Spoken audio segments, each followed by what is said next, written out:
ਜੀ। ਗੁਰੂ ਗਰੀਬ ਨਿਵਾਜ ਗੁਰੂ ਨਾਨਕ ਅੰਗਦ ਗੁਰੂ। ਅਮਰਦਾਸ ਪਦ ਬੰਦ ਰਾਮਦਾਸ ਸਰਜਨ ਗੁਰੂ। ਬਰ ਸ਼੍ਰੀ ਹਰਗੋਬਿੰਦ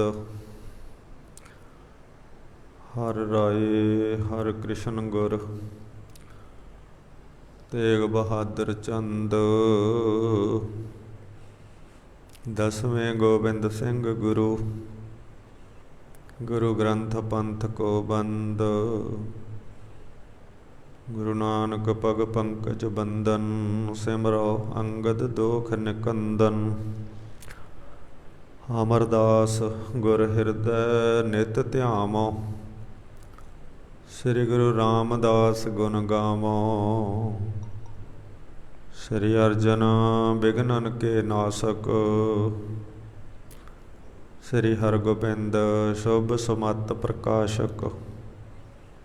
ਸ੍ਰੀ ਹਰਿ ਰਾਏ ਨਮੋ ਕਰ ਜੋਰੀ। ਗੁਰੂ ਹਰਿ ਕ੍ਰਿਸ਼ਨ ਮਨਾਉ ਬਹੋਰੀ। ਗੁਰੂ ਤੇਗ ਬਹਾਦਰ ਪਰਮ ਕਿਰਪਾਲਾ। ਸ੍ਰੀ ਗੁਰੂ ਗੋਬਿੰਦ ਸਿੰਘ ਬਿਸਾਲਾ। ਤਰੋਂ ਤਰਾ ਪਰ ਪੁਨ ਪੁਨ ਸੀਸਾ। ਬੰਦੋਂ ਬਾਰ ਬਾਰ ਜਗਦੀਸਾ।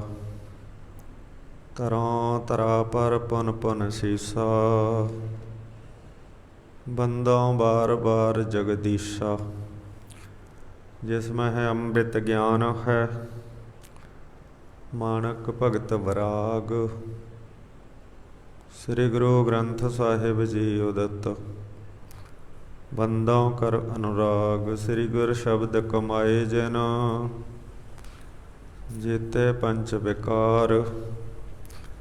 ਤਿਨ ਸੰਤਨ ਕੋ ਬੰਦਨਾ ਸਿਰ ਚਰਨਨ ਪਰ ਧਾਰ। ਪੂਰਨ ਦੇਖਿਓ ਆਤਮਾ ਦਵੈਤੈ ਸਰਬ ਨਿਵਾਰ। ਭਏ ਸ਼ਾਂਤ ਮਨ ਸੰਤ ਜੋ ਤਿਨ ਪਗ ਨਮੋ ਹਮਾਰ। ਬਲਿਹਾਰੀ ਗੁਰ ਆਪਣੇ ਦਿਹਾੜੀ ਸਦਵਾਰ। ਜਿਨ ਮਾਨਸ ਤੇ ਦੇਵਤੇ ਕੀਏ ਕਰਤ ਨ ਲਾਗੀ ਵਾਰ। ਜਿਨ ਮਾਨਸ ਤੇ ਦੇਵਤੇ ਕੀਏ ਕਰਤ ਨ ਲਾਗੀ ਵਾਰ। ਜੇ ਸੌ ਚੰਦਾ ਉਗਵਹਿ ਸੂਰਜ ਚੜ੍ਹੇ ਹਜ਼ਾਰ। ਏਤੇ ਚਾਨਣ ਹੁੰਦਿਆਂ ਗੁਰ ਬਿਨ ਘੋਰ ਅੰਧਾਰ। ਗੁਰ ਬਿਨ ਘੋਰ ਅੰਧਾਰ ਗੁਰੂ ਬਿਨ ਸਮਝ ਨਾ ਆਵੈ। ਗੁਰ ਬਿਨ ਸੁਰਤ ਨ ਸਿੱਧ ਗੁਰੂ ਬਿਨ ਮੁਕਤ ਨ ਪਾਵੈ। ਨਾਨਕ ਗੁਰੂ ਨਾ ਚੇਤਨੀ ਮਨ ਆਪਣੇ ਸੁਚੇਤ। ਛੋਟੇ ਤਿਲ ਬੁਆੜ ਜਿਉ ਸ਼ੂਨਯ ਅੰਦਰ ਖੇਤ। ਕਬੀਰ ਗੁਰ ਲਾਗਾ ਤਬ ਜਾਨੀਐ ਮਿਟੈ ਮੋਹ ਤਨ ਤਾਪ। ਹਰਖ ਸੋਗ ਦਾਜੈ ਨਹੀਂ ਤਬ ਹਰ ਆਪੇ ਆਪ। ਮੋਕ ਉਚਰੈ ਸ਼ਾਸਤਰ ਖਟ ਪਿੰਗ ਗਿਰਨ ਚੜ੍ਹ ਜਾਏ। ਅੰਧ ਲਖੈ ਬਦਰੋ ਸੁਨੈ ਜੋ ਕਾਲ ਕਿਰਪਾ ਕਰਾਏ। ਸ੍ਰੀ ਪਤ ਪ੍ਰਥਮ ਨਮਾਮ ਮਾਮ ਯੋਗੀ ਹਿਰਦੈ ਨਿਵਾਸ। ਭੋਗੀ ਹਿਰਦੈ ਉਦਾਸ ਜੋ ਵਹਿ ਮਮ ਸਮਤ ਪ੍ਰਕਾਸ਼। ਸ੍ਰੀ ਨਾਨਕ ਪ੍ਰਸ਼ੋਤਮੰ ਪਰਮ ਪਰਾਵਰ ਨਾਥ। ਯੁਗਲ ਚਰਨ ਮਮ ਬੰਦਨਾ ਧਰ ਪਰ ਧਰ ਕਰ ਮਾਥ। ਏਕ ਓੰਕਾਰ ਸਤਿਗੁਰੂ ਤਿਹ ਪ੍ਰਸਾਦ ਸਚ ਹੋਏ। ਵਾਹਿਗੁਰੂ ਜੀ ਕੀ ਫਤਿਹ ਹੈ। ਜੇ ਵਿਘਨ ਬਿਨਾਸਨ ਸੋਏ। ਏਕ ਓੰਕਾਰ ਸਤਿਗੁਰੂ ਤਿਹ ਪ੍ਰਸਾਦ ਸਚ ਹੋਏ। ਵਾਹਿਗੁਰੂ ਜੀ ਕੀ ਫਤਿਹ ਹੈ। ਜੇ ਵਿਘਨ ਬਿਨਾਸਨ ਸੋਏ। ਸਤਨਾਮ ਸ੍ਰੀ ਵਾਹਿਗੁਰੂ ਸਾਹਿਬ ਜੀਓ। ਕਿਤਕ ਦਿਵਸ ਤੈ ਡੇਰਾ ਰੱਖਿਓ, ਅਗਰ ਜੇ ਗਮਨ ਬਾਹਰ ਅਬ ਲਾਖਿਓ। ਕਿਤਕ ਦਿਵਸ ਤੈ ਡੇਰਾ ਰੱਖਿਓ। ਵਾਹਿਗੁਰੂ ਜੀ ਕਾ ਖਾਲਸਾ ਵਾਹਿਗੁਰੂ ਜੀ ਕੀ ਫਤਿਹ। ਪਰਮ ਸਤਿਕਾਰਯੋਗ ਗੁਰੂ ਖਾਲਸਾ ਸਾਧ ਸੰਗਤ ਜੀ, ਪਤਿਤ ਪਾਵਨ ਧੰਨ ਧੰਨ ਸਾਹਿਬ ਸ੍ਰੀ ਗੁਰੂ ਗ੍ਰੰਥ ਪੰਥ ਸਾਹਿਬ ਮਹਾਰਾਜ ਮਹਾਂਪੁਰਖਾਂ ਦੇ ਪਵਿੱਤਰ ਪਾਵਨ ਤਪ ਸਥਾਨ 'ਤੇ ਆਪ ਨਿਤ ਹੀ ਵਕਤ ਅਨੁਸਾਰ ਮਹਾਂਪੁਰਖਾਂ ਦੀ ਯਾਦ 'ਚ ਲੜੀਵਾਰ ਗੁਰੂ ਇਤਿਹਾਸ ਸਰਵਨ ਕਰਦੇ ਹੋ। ਜੋ ਧੰਨ ਸ੍ਰੀ ਗੁਰੂ ਨਾਨਕ ਦੇਵ ਮਹਾਰਾਜ 9 ਖੰਡਾਂ ਦੀ ਪਹਿਲਾਂ ਯਾਤਰਾ ਕਰਕੇ ਆਏ ਨੇ। ਫਿਰ ਸਤਿਗੁਰੂ ਸਾਹਿਬ ਜੀ ਨੂੰ ਮਰਦਾਨੇ ਹੋਰਾਂ ਬੇਨਤੀ ਕੀਤੀ, ਮਹਾਰਾਜ ਸਾਨੂੰ 7 ਦੀਪ ਵੀ ਦਿਖਾਓ। ਜਿਵੇਂ ਅੱਜ ਵੀ ਏਸ਼ੀਆ ਆਦਿ, ਆਸਟ੍ਰੇਲੀਆ ਆਦਿ, America, north America, West America, ਇਹ ਜਿਹੜੇ ਉਪ ਮਹਾਂਦੀਪ ਮੰਨੇ ਜਾਂਦੇ ਆ, ਉਹਨਾਂ 'ਚ ਏਸ਼ੀਆ ਵੀ ਆ ਗਿਆ। ਇਸ ਤਰ੍ਹਾਂ ਨਾਲ ਉਹਨਾਂ ਦੇ ਵਿੱਚ ਜਿਹੜਾ ਅਫਰੀਕਾ ਵੀ ਆ ਗਿਆ, ਕੋਰੀਆ ਵੀ ਆ ਗਿਆ। ਇਹਨਾਂ ਨੂੰ ਅੱਜ ਵੀ 7 ਉਪ ਮਹਾਂਦੀਪ ਕਿਹਾ ਜਾਂਦਾ। ਇਸ ਤਰ੍ਹਾਂ ਉਸ ਵੇਲੇ ਵੀ ਜਿਹੜੀ ਇਹ ਭੂਗੋਲਿਕ ਵੰਡ ਸੀ, ਭੂਗੋਲਿਕ ਮਤਲਬ ਨਾਂ ਦਿੱਤੇ ਹੋਏ ਸਨ 9 ਖੰਡਾਂ 7 ਦੀਪਾਂ ਨੂੰ, ਉਹ ਹੋਰ ਢੰਗ ਦੇ ਨਾਲ ਦਿੱਤੇ ਹੋਏ ਸਨ। ਇਲਾਕੇ ਦੀ ਵੰਡ ਹੋਰ ਤਰੀਕੇ ਨਾਲ, ਅੱਜ ਨਾਲੋਂ ਬਹੁਤ ਹੋਰ ਤਰੀਕੇ ਨਾਲ ਸੀ। ਸੋ ਸਤਿਗੁਰੂ ਸਾਹਿਬ ਜੀ ਨੇ ਇੱਥੇ ਜਾ ਕਰਕੇ ਸਾਰਿਆਂ ਦੇ ਵਿੱਚ ਭਾਰਤ ਖੰਡ ਅਤੇ ਜੰਬੂ ਦੀਪ ਦੱਸਿਆ। ਇਹਨਾਂ 7 ਮਤਲਬ ਮਹਾਂਦੀਪਾਂ ਦੇ ਵਿੱਚੋਂ ਆਪਾਂ ਜੋ ਲੋਕ ਹਾਂ, ਆਪਾਂ ਜੰਬੂ ਦੀਪ ਦੇ ਵਿੱਚ ਭਾਰਤ ਖੰਡ ਦੇ ਵਿੱਚ ਆ ਗਏ। 9 ਖੰਡਾਂ 'ਚੋਂ ਆਪਣਾ ਖੰਡ ਹੈ ਭਾਰਤ ਖੰਡ, ਅਤੇ 7 ਦੀਪਾਂ ਦੇ ਵਿੱਚੋਂ ਆਪਣਾ ਦੀਪ ਹੈ ਜੰਬੂ ਦੀਪ। ਇਹਦੇ ਵਿੱਚ ਆਪਾਂ ਜਿਹੜੇ ਆ ਗਏ, ਏਸ਼ੀਆ ਸਾਰਾ ਇਹਦੇ ਵਿੱਚ ਆ ਗਿਆ ਸਮਝ ਲਓ। ਅਤੇ ਇਸ ਤਰ੍ਹਾਂ ਨਾਲ ਬਾਕੀ ਦੀਪਾਂ ਦੇ ਨਾਂ ਹਨ, ਅਤੇ ਬਾਕੀ ਥਾਵਾਂ 'ਤੇ ਸਤਿਗੁਰੂ ਸੱਚੇ ਪਾਤਸ਼ਾਹ ਮਹਾਰਾਜ ਜੀ ਨੇ ਜਾਣਾ ਕੀਤਾ। ਇਹਨਾਂ ਦੇ ਵਿੱਚ ਜਿਹੜਾ ਪਲਖਨਾਮੇ ਦੀਪ ਹੈ, 2 ਲੱਖ ਯੋਜਨ ਇਸ ਦਾ ਜੰਬੂ ਦੀਪ ਤੋਂ ਫਾਸਲਾ ਦੱਸਿਆ, ਭਾਵ 4 ਲੱਖ ਕਿਲੋਮੀਟਰ ਇਹਦਾ ਰਕਬਾ ਜਿਹੜਾ ਪਹੁੰਚਣ 'ਤੇ ਕਹਿੰਦੇ ਦੱਸਣਾ ਕੀਤਾ। ਬਾਕੀ ਇਹ ਜਿਹੜੀਆਂ ਚੀਜ਼ਾਂ ਦੱਸੀਆਂ ਨੇ ਵੀ ਇੰਨੇ ਕਿਲੋਮੀਟਰ ਸੀ, ਇੰਨੇ ਉਦੋਂ ਯੋਜਨ ਜਿਹੜਾ ਮੀਲ ਮੂਲ ਤਾਂ ਬਾਅਦ ਦੇ ਵਿੱਚ ਬਣੇ ਆ, ਤਾਂ ਉਹਦੇ ਨਾਲ 1 ਯੋਜਨ ਦੇ ਨਾਲ 4 ਕਿਲੋਮੀਟਰ ਨੂੰ ਮਤਲਬ ਮਾਪਿਆ ਜਾਂਦਾ, ਕਾਂਖਿਆ ਜਾਂਦਾ ਹੈ। ਇਸ ਪ੍ਰਕਾਰ ਨਾਲ ਉਹਨਾਂ ਦੀਪਾਂ ਦਾ ਜਿਹੜਾ ਇੱਕ ਤੋਂ ਦੂਜੇ ਦੀ ਦੂਰੀ, ਦੂਜੇ ਤੋਂ ਤੀਜੇ ਦੀ ਜਾਂ ਪੰਜਵੇਂ ਦੀ ਦੂਰੀ, ਅਤੇ ਫਿਰ ਉਸ ਦਾ ਜਿਹੜਾ ਖੇਤਰਫਲ ਵੀ ਕਿੰਨੇ 'ਚ ਪਾਣੀ ਹੈ, ਕਿੰਨਾ ਉਪਜਾਊ ਹੈ, ਕਿੰਨਾ ਉੱਦਾਂ ਹੀ ਬੰਜਰ ਪਿਆ, ਇਹ ਚੀਜ਼ਾਂ ਵੀ ਉਸ ਵੇਲੇ ਹੋਰ ਢੰਗ ਨਾਲ ਸਨ। ਅੱਜ ਤਾਂ ਮਸ਼ੀਨਰੀ ਨਾਲ ਉਹਦਾ ਹੋਰ ਰੂਪ ਦੇ ਦਿੱਤਾ। ਜਿੱਥੇ ਪਾਣੀ ਸੀ ਉੱਥੇ ਅਗਲਿਆਂ ਨੇ ਬਹਿਕ ਕਰਤੀ, ਜਿੱਥੇ ਬਹਿਕ ਸੀਗੀ ਉੱਥੇ ਅਗਲਿਆਂ ਨੇ ਜਿਹੜੇ ਦਰਿਆ ਕੱਢ ਦਿੱਤੇ। ਇਸ ਤਰ੍ਹਾਂ ਨਾਲ ਸਤਿਗੁਰੂ ਸੱਚੇ ਪਾਤਸ਼ਾਹ ਮਹਾਰਾਜ ਥਾਂ ਪਰ ਥਾਂ ਇਹਨਾਂ ਇਲਾਕਿਆਂ ਦੇ ਵਿੱਚ ਵਿਚਰੇ ਆ। ਜਿਵੇਂ ਸਤਲੁਜ, ਬਿਆਸ ਜਿਹੜੇ ਇਹ ਮਿਲਦੇ ਹਨ, ਅਤੇ ਜਿਵੇਂ ਇਹਨਾਂ ਦੇ ਵਿੱਚ ਰਾਵੀ ਮਿਲਦਾ ਹੈ, ਬਿਆਸ, ਸਤਲੁਜ, ਰਾਵੀ, ਝਨਾਹ, ਜੇਹਲਮ, ਅਤੇ ਫਿਰ ਇਹ ਕਿੱਥੇ ਜਾ ਕਰਕੇ ਸਮਾ ਜਾਂਦੇ ਹਨ, ਜਿਹੜੇ ਹਨ ਸਿੰਧ, ਇਹ ਸਮੁੰਦਰ ਦੇ ਵਿੱਚ ਜਾ ਕਰਕੇ ਸਮਾ ਜਾਂਦੇ ਆ। ਇਸ ਤਰ੍ਹਾਂ ਹੀ ਇਹ ਜਿਹੜਾ ਇਲਾਕਾ ਹੈ ਸਾਰਾ, ਇਹ ਫੇਰ ਸਾਰਾ ਵੰਡਿਆ ਬਣਾਇਆ ਕਿਸ ਪ੍ਰਮਾਤਮਾ ਨੇ।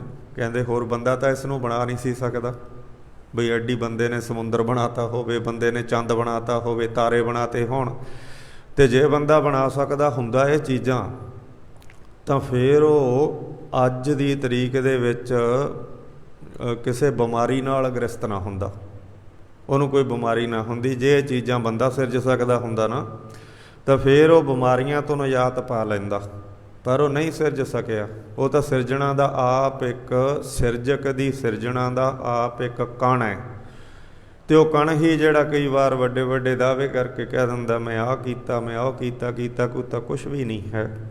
ਸੋ ਸਭ ਕੁਛ ਕਰਨ ਕਰਾਵਣਹਾਰ ਪਰਮੇਸ਼ਰ ਹੈ। ਪਰਮੇਸ਼ਰ ਦੇ ਨਾਂ ਨਾਲ ਸਤਿਗੁਰੂ ਸੱਚੇ ਪਾਤਸ਼ਾਹ ਮਹਾਰਾਜ ਇਹਨਾਂ ਲੋਕਾਂ ਨੂੰ ਜਿਹੜਾ ਜੋੜਦੇ ਹਨ। ਪਲਖਦੀਪ ਦੇ ਵਿੱਚ ਜਾ ਕਰਕੇ ਜਦੋਂ ਸੱਚੇ ਪਾਤਸ਼ਾਹ ਮਹਾਰਾਜ ਜੀ ਬੈਠੇ ਵਿਰਾਜੇ ਨਾ, ਇਹਨਾਂ ਲੋਕਾਂ ਦੇ ਸੋਨੇ ਦੇ ਘਰ ਦੱਸੇ ਆ।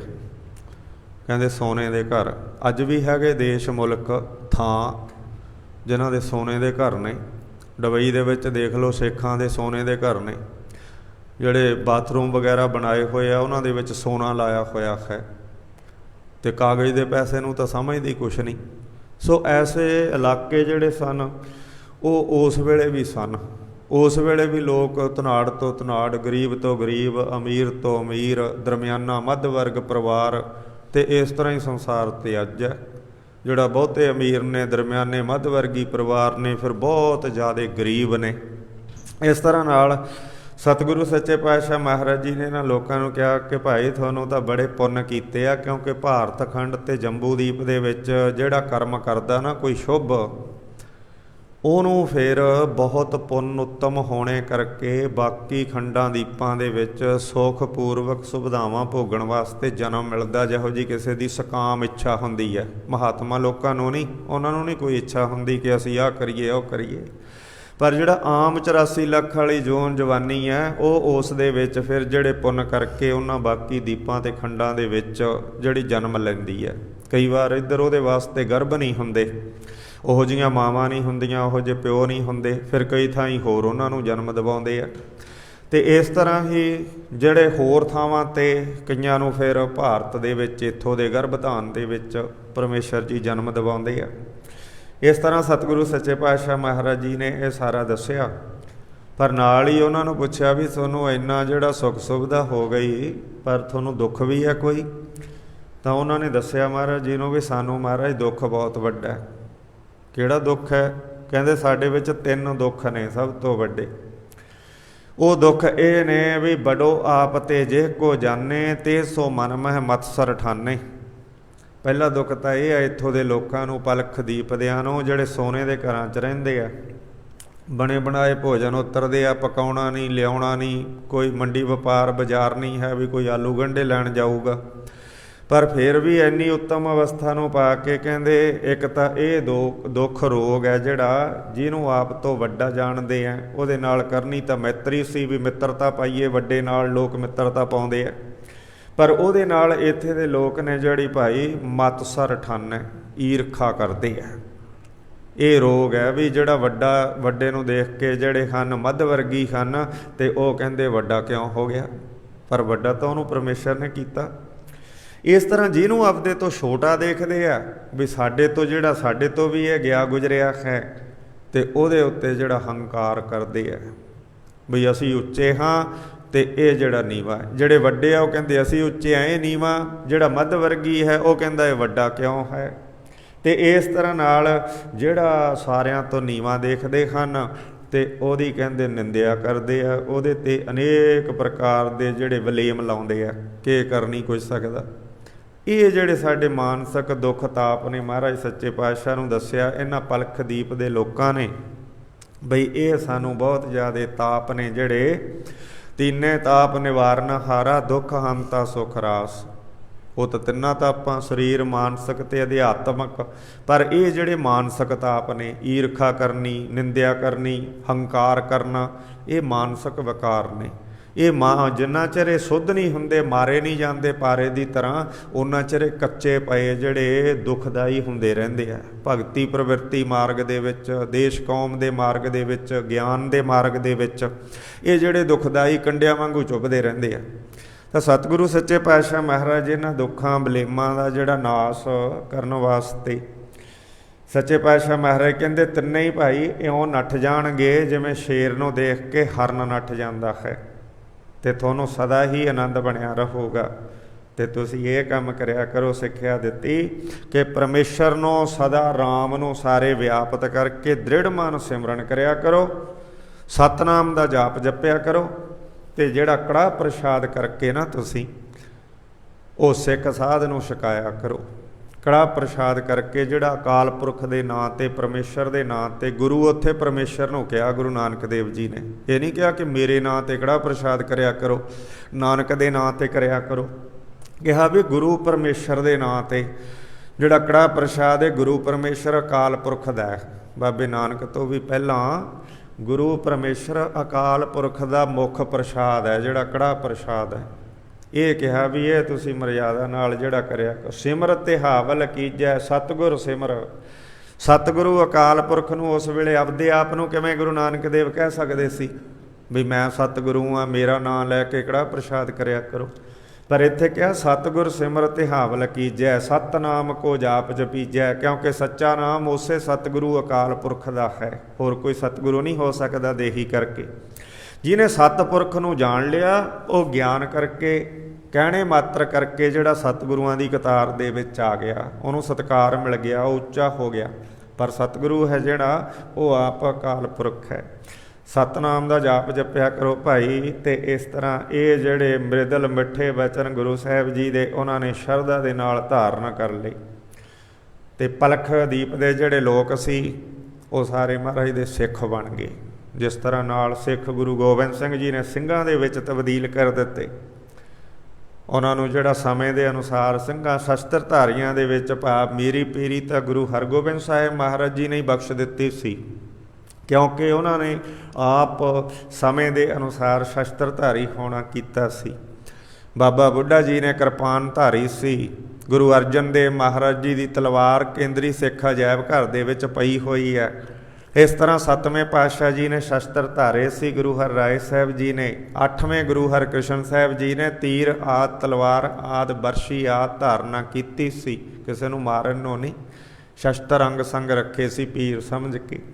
ਇਸ ਤਰ੍ਹਾਂ 9ਵੇਂ ਪਾਤਸ਼ਾਹ ਮਹਾਰਾਜ ਜੀ ਦੇ ਸ਼ਸਤਰ, 10ਵੇਂ ਪਾਤਸ਼ਾਹ ਜੀ ਦਾ ਤਾਂ ਸ਼ਸਤਰਾਂ ਦੇ ਨਾਲ ਬਾਹਲਾ ਹੀ ਜ਼ਿਆਦਾ ਮੋਹ ਸੀ। ਸੋਨੇ ਦੇ ਘੜੇ ਲਾ ਕੇ ਸਿੱਟ ਦਿੱਤੇ, ਕਹਿੰਦੇ ਇਹਨੇ ਨਹੀਂ ਮਾਤਾ ਕੰਮ ਆਉਣਾ। ਲੋਹੇ ਦੇ ਘੜੇ ਚਾੜ ਲਏ, ਕਹਿੰਦੇ ਲੋਹੇ ਦੇ ਘੜੇ ਕੰਮ ਆਉਣਗੇ, ਇਹ ਵਾਰ ਰੋਕਣਗੇ। ਇਸ ਤਰ੍ਹਾਂ ਤਾਂ ਹੀ ਆਪਾਂ ਸਤਿਗੁਰੂ ਗੁਰੂ ਗ੍ਰੰਥ ਸਾਹਿਬ ਮਹਾਰਾਜ ਜੀ ਦੇ ਅੱਗੇ ਸ਼ਸਤਰ ਸਜਾਉਂਦੇ ਹਾਂ ਕਿ ਸਾਡੇ ਗੁਰੂ ਨੇ ਜਿਹੜੇ ਉਹ ਸ਼ਸਤਰਧਾਰੀ ਹੋਏ ਆ। ਸ਼ਸਤਰਾਂ ਨੂੰ ਉਹਨਾਂ ਨੇ ਫਿਰ ਸਿੱਖ ਕੌਮ ਨੂੰ ਇੱਕ ਆ ਕੇ ਮਹਾਰਾਜ ਗੁਰੂ ਗੋਬਿੰਦ ਸਿੰਘ ਜੀ ਨੂੰ ਕਹਿੰਦਾ ਜੀ ਉਹ ਫਲਾਣੇ ਬੱਸੀ ਵਾਲੇ ਰੰਗੜਾਂ ਨੇ ਆਉਂਦੀ ਸੰਗਤ ਦਾ ਕਾਫਲਾ ਲੁੱਟ ਲਿਆ, ਜਿਵੇਂ ਹੁਣ ਵੀ ਹੋ ਰਹੇ ਆ, ਉੱਥੇ ਸਿੱਖਾਂ ਨੂੰ ਕੁੱਟਤਾ, ਉੱਥੇ ਐ ਹੋ ਗਿਆ। ਕਹਿੰਦੇ ਜੀ ਉਹਨਾਂ ਨੇ ਸਾਰਾ ਸਮਾਨ ਖੋਲ੍ਹਿਆ ਅਤੇ ਬਹੁਤ ਬਦਤਮੀਜ਼ੀ ਕੀਤੀ। ਮਹਾਰਾਜ ਸੱਚੇ ਪਾਤਸ਼ਾਹ ਕਹਿੰਦੇ ਤੁਹਾਨੂੰ 3 ਵਾਰ ਹੁਕਮਨਾਮੇ ਦਿੱਤੇ ਆ ਵੀ ਸ਼ਸਤਰਧਾਰੀ ਰਹੋ, ਲਿਖ ਲਿਖ ਅਸੀਂ ਇੱਥੋਂ ਚਿੱਠੀਆਂ ਹੁਕਮਨਾਮੇ ਭੇਜਦੇ ਹਾਂ ਬਈ ਸ਼ਸਤਰਧਾਰੀ ਰਹੋ, ਤੁਸੀਂ ਫੇਰ ਖਾਲੀ ਹੱਥ, ਤੁਹਾਡੇ ਗਾਤਰੇ ਫੇਰ ਕੁਛ ਨਹੀਂ ਹੈ ਅਤੇ ਫੇਰ ਤੁਹਾਡੇ ਕੋਲੋਂ ਖੋਹਣਗੇ ਹੀ। ਤਾਂ ਸੱਚੇ ਪਾਤਸ਼ਾਹ ਜੀ ਨੇ ਉਸ ਵੇਲੇ 2 ਸਿੰਘਾਂ ਨੂੰ ਸੱਦਿਆ, ਇੱਕ ਪਾਸੇ ਮਾਇਆ ਰੱਖ ਲਈ, ਇੱਕ ਪਾਸੇ ਸ਼ਸਤਰ। ਸੱਚੇ ਪਾਤਸ਼ਾਹ ਮਹਾਰਾਜ ਗੁਰੂ ਗੋਬਿੰਦ ਸਿੰਘ ਜੀ ਕਹਿਣ ਲੱਗੇ ਕਿ ਭਾਈ ਕੀ ਲੈਣਾ? ਇੱਕ ਕਹਿੰਦਾ ਜੀ ਮਾਇਆ ਦੇ ਦਿਓ, ਸ਼ਸਤਰ ਤਾਂ ਮੈਂ ਆਪੇ ਹੀ ਖਰੀਦ ਲੂੰਗਾ। ਕਹਿੰਦਾ ਸ਼ਸਤਰ ਤਾਂ ਮੈਂ ਆਪੇ ਹੀ ਖਰੀਦ ਲੂੰਗਾ, ਆ ਪੈਸਿਆਂ ਦਾ ਝੋਲਾ ਜਿਹਾ ਦੇ ਦਿਓ। ਅਤੇ ਦੂਜਾ ਕਹਿੰਦਾ ਮਹਾਰਾਜ ਪੈਸੇ ਤਾਂ ਮੈਂ ਇਹਦੇ ਕੋਲੋਂ ਹੀ ਖੋਲੂੰਗਾ, ਤੁਸੀਂ ਮੈਨੂੰ ਆ ਬੰਦੂਕ ਦੇ ਦਿਓ। ਕਹਿੰਦਾ ਪੈਸਿਆਂ ਦਾ ਝੋਲਾ ਤਾਂ ਮੈਂ ਇਹਦੇ ਕੋਲੋਂ ਹੀ ਖੋਲੂੰਗਾ ਅਤੇ ਤੁਸੀਂ ਮੈਨੂੰ ਬੰਦੂਕ ਦੇ ਦਿਓ। ਮਹਾਰਾਜ ਕਹਿੰਦੇ ਦੇਖ ਲਾ ਭਾਈ, ਇਹ ਬੰਦੂਕ ਨਾਲ ਖੋਹ ਲਊਗਾ ਤੇਰੇ ਕੋਲੋਂ, ਅਤੇ ਤੂੰ ਖਾਲੀ ਹੱਥ ਦੱਸ ਮਾਇਆ ਵਾਲੇ ਝੋਲੇ ਨੂੰ ਕਿੱਥੇ ਲੈ ਕੇ ਜਾਵੇਂਗਾ, ਕਿਵੇਂ ਬਚਾਅ ਕਰੇਂਗਾ ਪਿੰਡ ਤੱਕ ਪਹੁੰਚਣ ਤੱਕ ਕਿ ਬੰਦੂਕ ਦੇ ਨਾਲ ਖੋਹ ਲਊਗਾ ਤੇਰੇ ਕੋਲੋਂ। ਤਾਂ ਉਸ ਵੇਲੇ ਉਹਨਾਂ ਨੂੰ ਅਕਲ ਆ ਗਈ ਵੀ ਸ਼ਸਤਰਧਾਰੀ ਹੋਣਾ ਜਿਹੜਾ ਜ਼ਰੂਰੀ ਹੈ। ਆਪਾਂ ਘੱਟ ਗਿਣਤੀਆਂ, ਇਸ ਕਰਕੇ ਵੀ ਆਪਾਂ ਨੂੰ ਐਕਟ ਵੀ ਇਹ ਜਿਹੜਾ ਨਿਯਮਾਵਲੀ ਦੇ ਵਿੱਚ ਜਿਹੜਾ ਆਪਾਂ ਨੂੰ ਲਾ ਕਰਦਾ ਹੈ ਕਿ ਸ਼ਸਤਰਧਾਰੀ ਸਿੱਖ ਕੌਮ, ਇਹਦੇ ਧਰਮ ਦਾ ਚਿੰਨ੍ਹ ਹੈ ਸ਼੍ਰੀ ਸਾਹਿਬ, 5 ਕਕਾਰ ਧਾਰ ਕੇ ਅੰਮ੍ਰਿਤ ਛਕ ਕੇ। ਸੋ ਇਸ ਤਰ੍ਹਾਂ ਨਾਲ ਸਤਿਗੁਰੂ ਸੱਚੇ ਪਾਤਸ਼ਾਹ ਮਹਾਰਾਜ ਜੀ ਨੇ ਕਿਰਪਾ ਕੀਤੀ। ਜਿਸ ਵੇਲੇ 1919 ਦੇ ਵਿੱਚ ਜਲਿਆਂਵਾਲੇ ਬਾਗ ਦਾ ਸਾਕਾ ਹੋਇਆ ਸਾਧ ਸੰਗਤ ਜੀ, ਉਸ ਵੇਲੇ ਵੀ ਪਹਿਲਾਂ ਤਾਂ ਜੰਗ ਦੇ ਵਿੱਚ ਸਿੱਖਾਂ ਤੋਂ ਮਦਦ ਲੈ ਕੇ ਅੰਗਰੇਜ਼ਾਂ ਨੇ, ਬ੍ਰਿਟਿਸ਼ ਗੌਰਮੈਂਟ ਨੇ, ਕਿਉਂਕਿ ਅੰਮ੍ਰਿਤਸਰ ਫਰਾਂਸ ਜਰਮਨ ਦੇ ਇਲਾਕੇ 'ਚੋਂ ਇਹ ਸਿੱਖਾਂ ਨੇ ਹੀ ਇਹਨਾਂ ਨੂੰ ਲੈ ਕੇ ਦਿੱਤੇ ਸੀ। ਜਿਹੜਾ ਅੱਜ ਫਰਾਂਸ ਕਹਿੰਦਾ ਵੀ ਮੈਂ ਟਰਬੈਨ ਨਹੀਂ, ਇਹ ਪੱਗ ਨਹੀਂ ਬੰਨ੍ਹਣ ਦਿੰਦਾ, ਪੱਗ ਬੰਨ੍ਹ ਕੇ ਮੇਰੇ ਨਹੀਂ ਜਾ ਸਕਦੇ, ਇਹਨਾਂ ਦੀ ਆਜ਼ਾਦੀ ਸੀ ਜਿਹੜੀ ਸਿੱਖ ਕੌਮ ਨੇ ਹੀ ਕਰਾਈ ਸੀ। ਤਾਂ ਉਸ ਵੇਲੇ ਅੰਗਰੇਜ਼ਾਂ ਨੇ ਵੀ ਕਿਰਪਾਨ ਸ਼੍ਰੀ ਸਾਹਿਬ 'ਤੇ ਜਿਹੜਾ ਬੈਨ ਲਾ ਦਿੱਤਾ ਸੀ। ਮਾਸਟਰ ਮੋਤਾ ਸਿੰਘ ਵਰਗਿਆਂ ਨੂੰ ਫੜ ਕਰਕੇ ਜੇਲ੍ਹਾਂ ਦੇ ਵਿੱਚ ਦਿੱਤਾ ਸੀ ਕਿ ਉਹਨਾਂ ਨੇ ਸਿਮਰਨਜੀਤ ਸਿੰਘ ਮਾਨ ਦੀ ਤਰ੍ਹਾਂ ਕਿਰਪਾਨ ਦਾ ਖਹਿੜਾ ਨਹੀਂ ਸੀ ਛੱਡਿਆ। ਤਾਂ ਬ੍ਰਿਟਿਸ਼ ਗੌਰਮੈਂਟ ਨੇ ਉਹਨਾਂ ਨੂੰ ਫੜ ਕੇ ਜੇਲ੍ਹਾਂ 'ਚ ਦਿੱਤਾ ਵੀ ਵੱਡੀ ਕਿਰਪਾਨ ਨਹੀਂ ਤੁਸੀਂ ਹੱਥ 'ਚ ਚੱਕਣੀ, 2.5 ਫੁੱਟੀ ਕਿਰਪਾਨ ਨਹੀਂ ਹੱਥ 'ਚ ਚੱਕਣੀ, ਤੁਸੀਂ ਵਿਆਹ ਸ਼ਾਦੀ 'ਤੇ ਵੀ ਪਰਮਿਸ਼ਨ ਲਓ ਥਾਣਿਆਂ 'ਚੋਂ। ਉਦੋਂ ਦਾ ਐਕਟ ਬਣਿਆ, ਜਿਹੜਾ ਵਿਆਹ ਵਾਲਾ ਲਾੜਾ ਚੱਕਦਾ ਉਹਨੂੰ ਪਹਿਲਾਂ ਜਾ ਕੇ ਥਾਣੇ ਦੱਸਣਾ ਪੈਂਦਾ ਹੈ ਕਿ ਮੈਂ ਜੀ ਅੱਜ ਕਿਰਪਾਨ ਚੱਕਣ ਲੱਗਾ। ਇਹ ਗੁਲਾਮੀ ਦੀ ਨਿਸ਼ਾਨੀ ਸੀ। ਫਿਰ ਉਹਨਾਂ ਨੇ ਵੀ ਕਿਰਪਾਨ 'ਤੇ ਬੈਨ ਲਾਇਆ ਕਿ ਤੁਸੀਂ ਕਿਰਪਾਨ ਨਹੀਂ, ਤੁਸੀਂ 6 ਇੰਚੀ 9 ਇੰਚੀ। ਉਹ ਕਹਿੰਦੇ 6 ਇੰਚੀ ਨਾਲ ਅਸੀਂ ਕੀ ਕਰਨਾ ਹੈ, 9 ਇੰਚੀ ਨਾਲ ਤਾਂ ਆਲੂ ਵੀ ਨਹੀਂ ਵੱਢੇ ਜਾਂਦੇ। ਕਹਿੰਦੇ ਤੁਸੀਂ ਵੱਢਣ ਵਾਸਤੇ ਪਾਈਆਂ ਹੋਈਆਂ। ਕਹਿੰਦੇ ਭਾਈ ਜੇ ਸਾਨੂੰ ਕੋਈ ਚੜ੍ਹ ਕੇ ਆਊਗਾ ਫਿਰ ਵੱਢਣ ਵਾਸਤੇ ਹੀ ਨੇ, ਨਹੀਂ ਅਸੀਂ ਕਿਸੇ ਦੇ ਜਾ ਕੇ ਲੁੱਟ ਦੇ ਢਿੱਡ 'ਚ ਤਾਂ ਨਹੀਂ ਮਾਰਦੇ ਵੀ ਤੂੰ ਆਪਦਾ ਹੱਕ ਸਾਨੂੰ ਦੇ ਦੇ। ਅਸੀਂ ਤਾਂ ਜਿਹੜਾ ਹਿਫਾਜ਼ਤ ਵਾਸਤੇ, ਜਿਹੜਾ ਕੋਈ ਹੱਕ ਖੋਹਣ ਵਾਸਤੇ ਜ਼ੋਰਾ ਜ਼ਬਰੀ ਕਰਦਾ ਉਹਦੇ ਵਾਸਤੇ ਪਾਈਆਂ। ਉਹ ਕਿਰਪਾਨ ਦਾ ਮੋਰਚਾ ਸਾਧ ਸੰਗਤ ਜੀ ਅੰਗਰੇਜ਼ ਗੌਰਮੈਂਟ ਵੇਲੇ ਵੀ ਲੱਗਿਆ। ਜਿਹੜੀ ਕਿਰਪਾਨ ਸਤਿਗੁਰੂ ਸਾਹਿਬ ਜੀ ਨੇ ਸਿੱਖ ਦੀ ਵਰਦੀ ਦਾ ਮੁੱਖ ਪਹਿਲਾ ਅੰਗ ਕਰਤੀ ਕਿ ਪ੍ਰਥਮ ਭਗਉਤੀ ਸਿਮਰਕੈ, ਅਰਦਾਸ 'ਚ ਵੀ ਪਹਿਲਾਂ ਮੁੱਖ ਅੰਗ ਕਰਤੀ। ਤੇ ਸਿੱਖ ਦੀ ਵਰਦੀ ਦਾ ਵੀ ਜਿਹੜਾ ਮੁੱਖ ਸ਼੍ਰੀ ਸਾਹਿਬ ਕਿਰਪਾਨ, ਇਹਦੇ ਨਾਲ ਭੋਗ ਲੱਗਦਾ। ਕਿਰਪਾਨ ਜਿਹੜਾ ਸਿੱਖ ਨੂੰ ਸੱਚੇ ਪਾਤਸ਼ਾਹ ਮਹਾਰਾਜ ਜੀ ਨੇ ਮੁੱਖ ਅੰਗ ਕਰ ਦਿੱਤੀ। ਜਿਸ ਵੇਲੇ ਜਲ੍ਹਿਆਂਵਾਲੇ ਬਾਗ ਦੇ ਵਿੱਚ ਐਜੀਟੇਸ਼ਨ ਹੋ ਰਹੀ ਸੀ, ਕੱਲ੍ਹ ਦਾ ਦਿਨ ਸੀ ਉਹ ਸਾਧ ਸੰਗਤ ਜੀ, ਵਿਸਾਖੀ ਦਾ ਐਤਕੀ 14 ਨੂੰ ਆ ਗਈ ਹੈ, ਨਹੀਂ ਤਾਂ ਵਿਸਾਖੀ ਹੈ ਜਿਹੜੀ 13 ਨੂੰ ਆਉਂਦੀ ਹੈ। ਸੰਗਰਾਂਦ ਵਿਸਾਖੀ ਜਿਹੜੀ ਆ 13 ਨੂੰ, ਪਰ ਇਹ ਡੇਟਾਂ ਬਦਲਦੀਆਂ ਰਹਿੰਦੀਆਂ ਨੇ। ਵਿੱਚ ਕੋਈ ਮਹੀਨਾ 28 ਦਾ, ਕੋਈ 29 ਦਾ, ਕੋਈ 31 ਦਾ, ਕੋਈ 27 ਦਾ। ਉਹਦੇ ਕਾਰਨ ਉਹ ਦਿਨ ਦਾ ਜੇ ਸਾਰੇ ਪੂਰੇ 30 ਦੇ ਜਾਂ 31 ਦੇ ਜਾਂ 28 ਦੇ ਹੀ ਹੋਣ ਸਾਰੇ, ਤਾਂ ਫੇਰ ਉਹ ਜਿਹੜੀ ਤਰੀਕ ਬਦਲ ਕੇ ਨਾ ਆਵੇ, ਫਿਰ ਉਹੀ ਆਵੇ। ਪਰ ਇਹਦੇ ਕਾਰਨ ਇਹ ਤਰੀਕਾਂ ਕੈਲੰਡਰ ਦੀਆਂ ਬਦਲ ਜਾਂਦੀਆਂ ਨੇ ਕਈ ਵਾਰ। ਤਾਂ ਉਹ 13 ਤਰੀਕ ਨੂੰ ਜਿਹੜਾ ਕੱਲ੍ਹ ਦਾ ਦਿਨ ਸੀ, ਜਲ੍ਹਿਆਂਵਾਲੇ ਬਾਗ ਦੇ ਵਿੱਚ ਸਾਈਮਨ ਕਮਿਸ਼ਨ ਨੇ ਅੰਮ੍ਰਿਤਸਰ ਲਾਹੌਰ ਆਉਣਾ ਸੀ, ਤੇ ਅੰਗਰੇਜ਼ਾਂ ਦੁਆਰਾ ਅੰਮ੍ਰਿਤਸਰ ਦੇ ਹਰਿਮੰਦਰ ਸਾਹਿਬ ਦੇ ਪ੍ਰਬੰਧਕ ਬਣਾਏ ਹੋਏ ਲੋਕ ਜਿਹੜੇ ਸੀ, ਉਹਨਾਂ ਨੇ ਉਹਨੂੰ ਸਰੋਪਾ ਦੇਣਾ ਸੀ ਅਕਾਲ ਤਖਤ 'ਤੇ। ਇਸ ਗੱਲ ਦਾ ਪਤਾ ਜਦੋਂ ਸਿੱਖ ਜਥੇਬੰਦੀਆਂ, ਸਿੱਖ ਸੰਪਰਦਾਵਾਂ, ਸਿੱਖ ਜਨਤਾ ਪੰਜਾਬ ਦੇ ਲੋਕਾਂ ਨੂੰ ਲੱਗਾ ਬਈ ਇਹਨੂੰ ਕਦਾਚਿਤ ਜਿਹੜਾ ਅਕਾਲ ਤਖਤ ਤੋਂ ਸਰੋਪਾ ਨਹੀਂ ਮਿਲਣਾ ਚਾਹੀਦਾ, ਤਾਂ ਉਸ ਦੇ ਵਿਰੋਧ ਵਾਸਤੇ ਉੱਥੇ ਲੋਕ ਜਿਹੜੇ ਹਿੰਦੂ ਵੀ, ਮੁਸਲਮਾਨ ਵੀ, ਸਿੱਖ ਵੀ, ਤੇ ਉਹ ਸਾਰੇ ਜਿਹੜੇ ਇਕੱਠੇ ਹੋਏ ਸਨ। ਤੇ ਤਾਂ ਕਰਕੇ ਉਹਨਾਂ 'ਤੇ ਗੋਲੀਆਂ ਚਲਾਈਆਂ ਗਈਆਂ ਸਨ। ਉਸ ਵੇਲੇ ਦੇ ਵਿੱਚ ਉਹਨਾਂ ਦੇ ਪ੍ਰਦਰਸ਼ਨ ਨੂੰ ਰੋਕਣ ਵਾਸਤੇ ਬਾਅਦ ਦੇ ਵਿੱਚ ਵੀ ਇਹ ਕਾਨੂੰਨ ਬਣਿਆ ਰਿਹਾ ਕਿ ਜੇ ਤੁਸੀਂ ਵੱਡੀ ਪੱਗ ਸਿਰ 'ਤੇ ਬੰਨ੍ਹਣੀ ਹੈ, ਅੰਗਰੇਜ਼ਾਂ ਦੇ ਕਾਨੂੰਨ ਦੇ ਵਿੱਚ ਜਲ੍ਹਿਆਂਵਾਲੇ ਬਾਗ ਤੋਂ ਬਾਅਦ, ਬਈ ਤੁਸੀਂ ਜਿਹੜਾ ਸਰਕਾਰ ਤੋਂ ਪਰਮਿਸ਼ਨ ਲਓ ਤੇ ਪੱਗ ਦਾ ਵੀ ਨਾਪ ਹੈ, ਕਿਉਂਕਿ ਸਿੱਖ ਜਿਹੜੇ ਪੱਗਾਂ ਦੇ ਨਾਲ ਕਈ ਵਾਰ ਲਮਕ ਕੇ ਵੱਡੇ ਵੱਡੇ ਕਿਲਿਆਂ ਤੋਂ ਨਿਕਲ ਜਾਂਦੇ ਸਨ। ਕਈ ਕਾਰਜ ਪੱਗ ਜਿਹੜੀ ਹੈ, ਲੰਬੀ ਪੱਗ ਹੈ ਜਿਹੜੀ ਹੈ, ਕਈ ਕੰਮ ਸਵਾਰਦੀ ਹੈ। ਤਾਂ ਉਹ ਕਹਿੰਦੇ ਵੀ ਇਹ ਤੁਸੀਂ ਪਰਨੇ ਬੰਨਿਆ ਕਰੋ, ਵੱਡੀ ਦਸਤਾਰ ਨਹੀਂ ਬੰਨ੍ਹਣ ਦੇਣੀ। ਪਰ ਜੇ ਤੁਸੀਂ ਵੱਡੀ ਦਸਤਾਰ ਬੰਨ੍ਹਣੀ ਹੈ ਤਾਂ ਇੰਨਾ ਜਿਹੜਾ ਤੁਸੀਂ ਆਪਣੇ ਟੈਕਸ ਜਮ੍ਹਾਂ ਕਰਾਓ, ਤੇ ਗੋਡਣੀਆਂ ਭਾਰ, ਕੂਹਣੀਆਂ ਭਾਰ ਰੀਂਗ ਕੇ ਲੰਘਿਆ ਕਰੋ। ਜਿੱਥੇ ਵੱਡੇ ਅਫਸਰ ਖੜੇ ਹੋਣ ਉੱਥੇ ਰੀਂਗ ਕੇ ਕੂਹਣੀਆਂ ਭਾਰ ਲੰਘਿਆ ਕਰੋ। ਅਤੇ ਇੰਨਾ ਟੈਕਸ ਹੈ ਜਿਹੜਾ ਵੱਡੀਆਂ ਦਸਤਾਰਾਂ ਲੰਬੀਆਂ 10 ਮੀਟਰ ਦੀ, 15 ਮੀਟਰ ਦੀ ਸਜਾਉਣ ਵਾਸਤੇ ਤੁਸੀਂ ਜਿਹੜਾ ਟੈਕਸ ਭਰਿਆ ਕਰੋ। ਉਸ ਵੇਲੇ ਵੀ ਸਿੱਖਾਂ ਨੇ ਜੇਲ੍ਹਾਂ ਦੇ ਵਿੱਚ ਅਤੇ ਬਾਹਰ ਆਮ ਜਨਤਾ 'ਚ ਵਿਚਰਦਿਆਂ ਉਹ ਟੈਕਸ ਤੇ ਕੂਹਣੀਆਂ ਦੇ ਭਾਰ ਚੱਲਣਾ ਤਾਂ ਮਨਜ਼ੂਰ ਕਰ ਲਿਆ ਸੀ, ਪਰ ਜਿਹੜੀਆਂ ਦਸਤਾਰਾਂ ਸੀ, ਜਿਵੇਂ ਆਪਾਂ ਅੱਜ ਉਸਤਰੇ ਲਵਾ ਕੇ ਤਿਆਗਦੇ ਜਾਂਦੇ ਹਾਂ, ਦਸਤਾਰ ਬੰਨ੍ਹਣੀ ਭੁੱਲਦੇ ਜਾਂਦੇ ਹਾਂ, ਉਹ ਜਿਹੜੀਆਂ ਦਸਤਾਰਾਂ ਨੂੰ ਨਹੀਂ ਸੀ ਛੱਡਿਆ।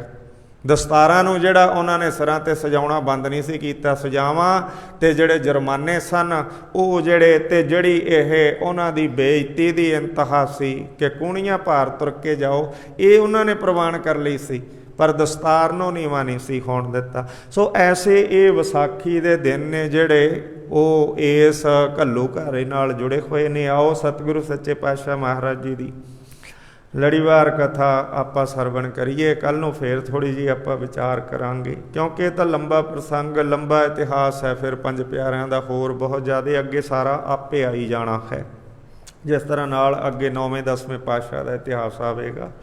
ਆਓ ਸਤਿਗੁਰੂ ਸਾਹਿਬ ਜੀ ਕਹਿੰਦੇ ਪਲਖ ਦੇਸ਼ ਦੇ ਲੋਕਾਂ ਨੂੰ ਕਿੰਨਾ ਕੁ ਸਮਾਂ ਉਹਨਾਂ ਕੋਲ ਰਹਿ ਕੇ ਤਾਰ ਕੇ ਤੇ ਇਸ ਤਰ੍ਹਾਂ ਇਹਨਾਂ ਦੋਸ਼ਾਂ ਐਬਾਂ ਤੋਂ ਮੁਕਤ ਕਰਕੇ ਅੱਗੇ ਚੱਲ ਪਏ ਹਨ। ਸਤਿਨਾਮ ਸ੍ਰੀ ਵਾਹਿਗੁਰੂ ਸਾਹਿਬ ਜੀਓ।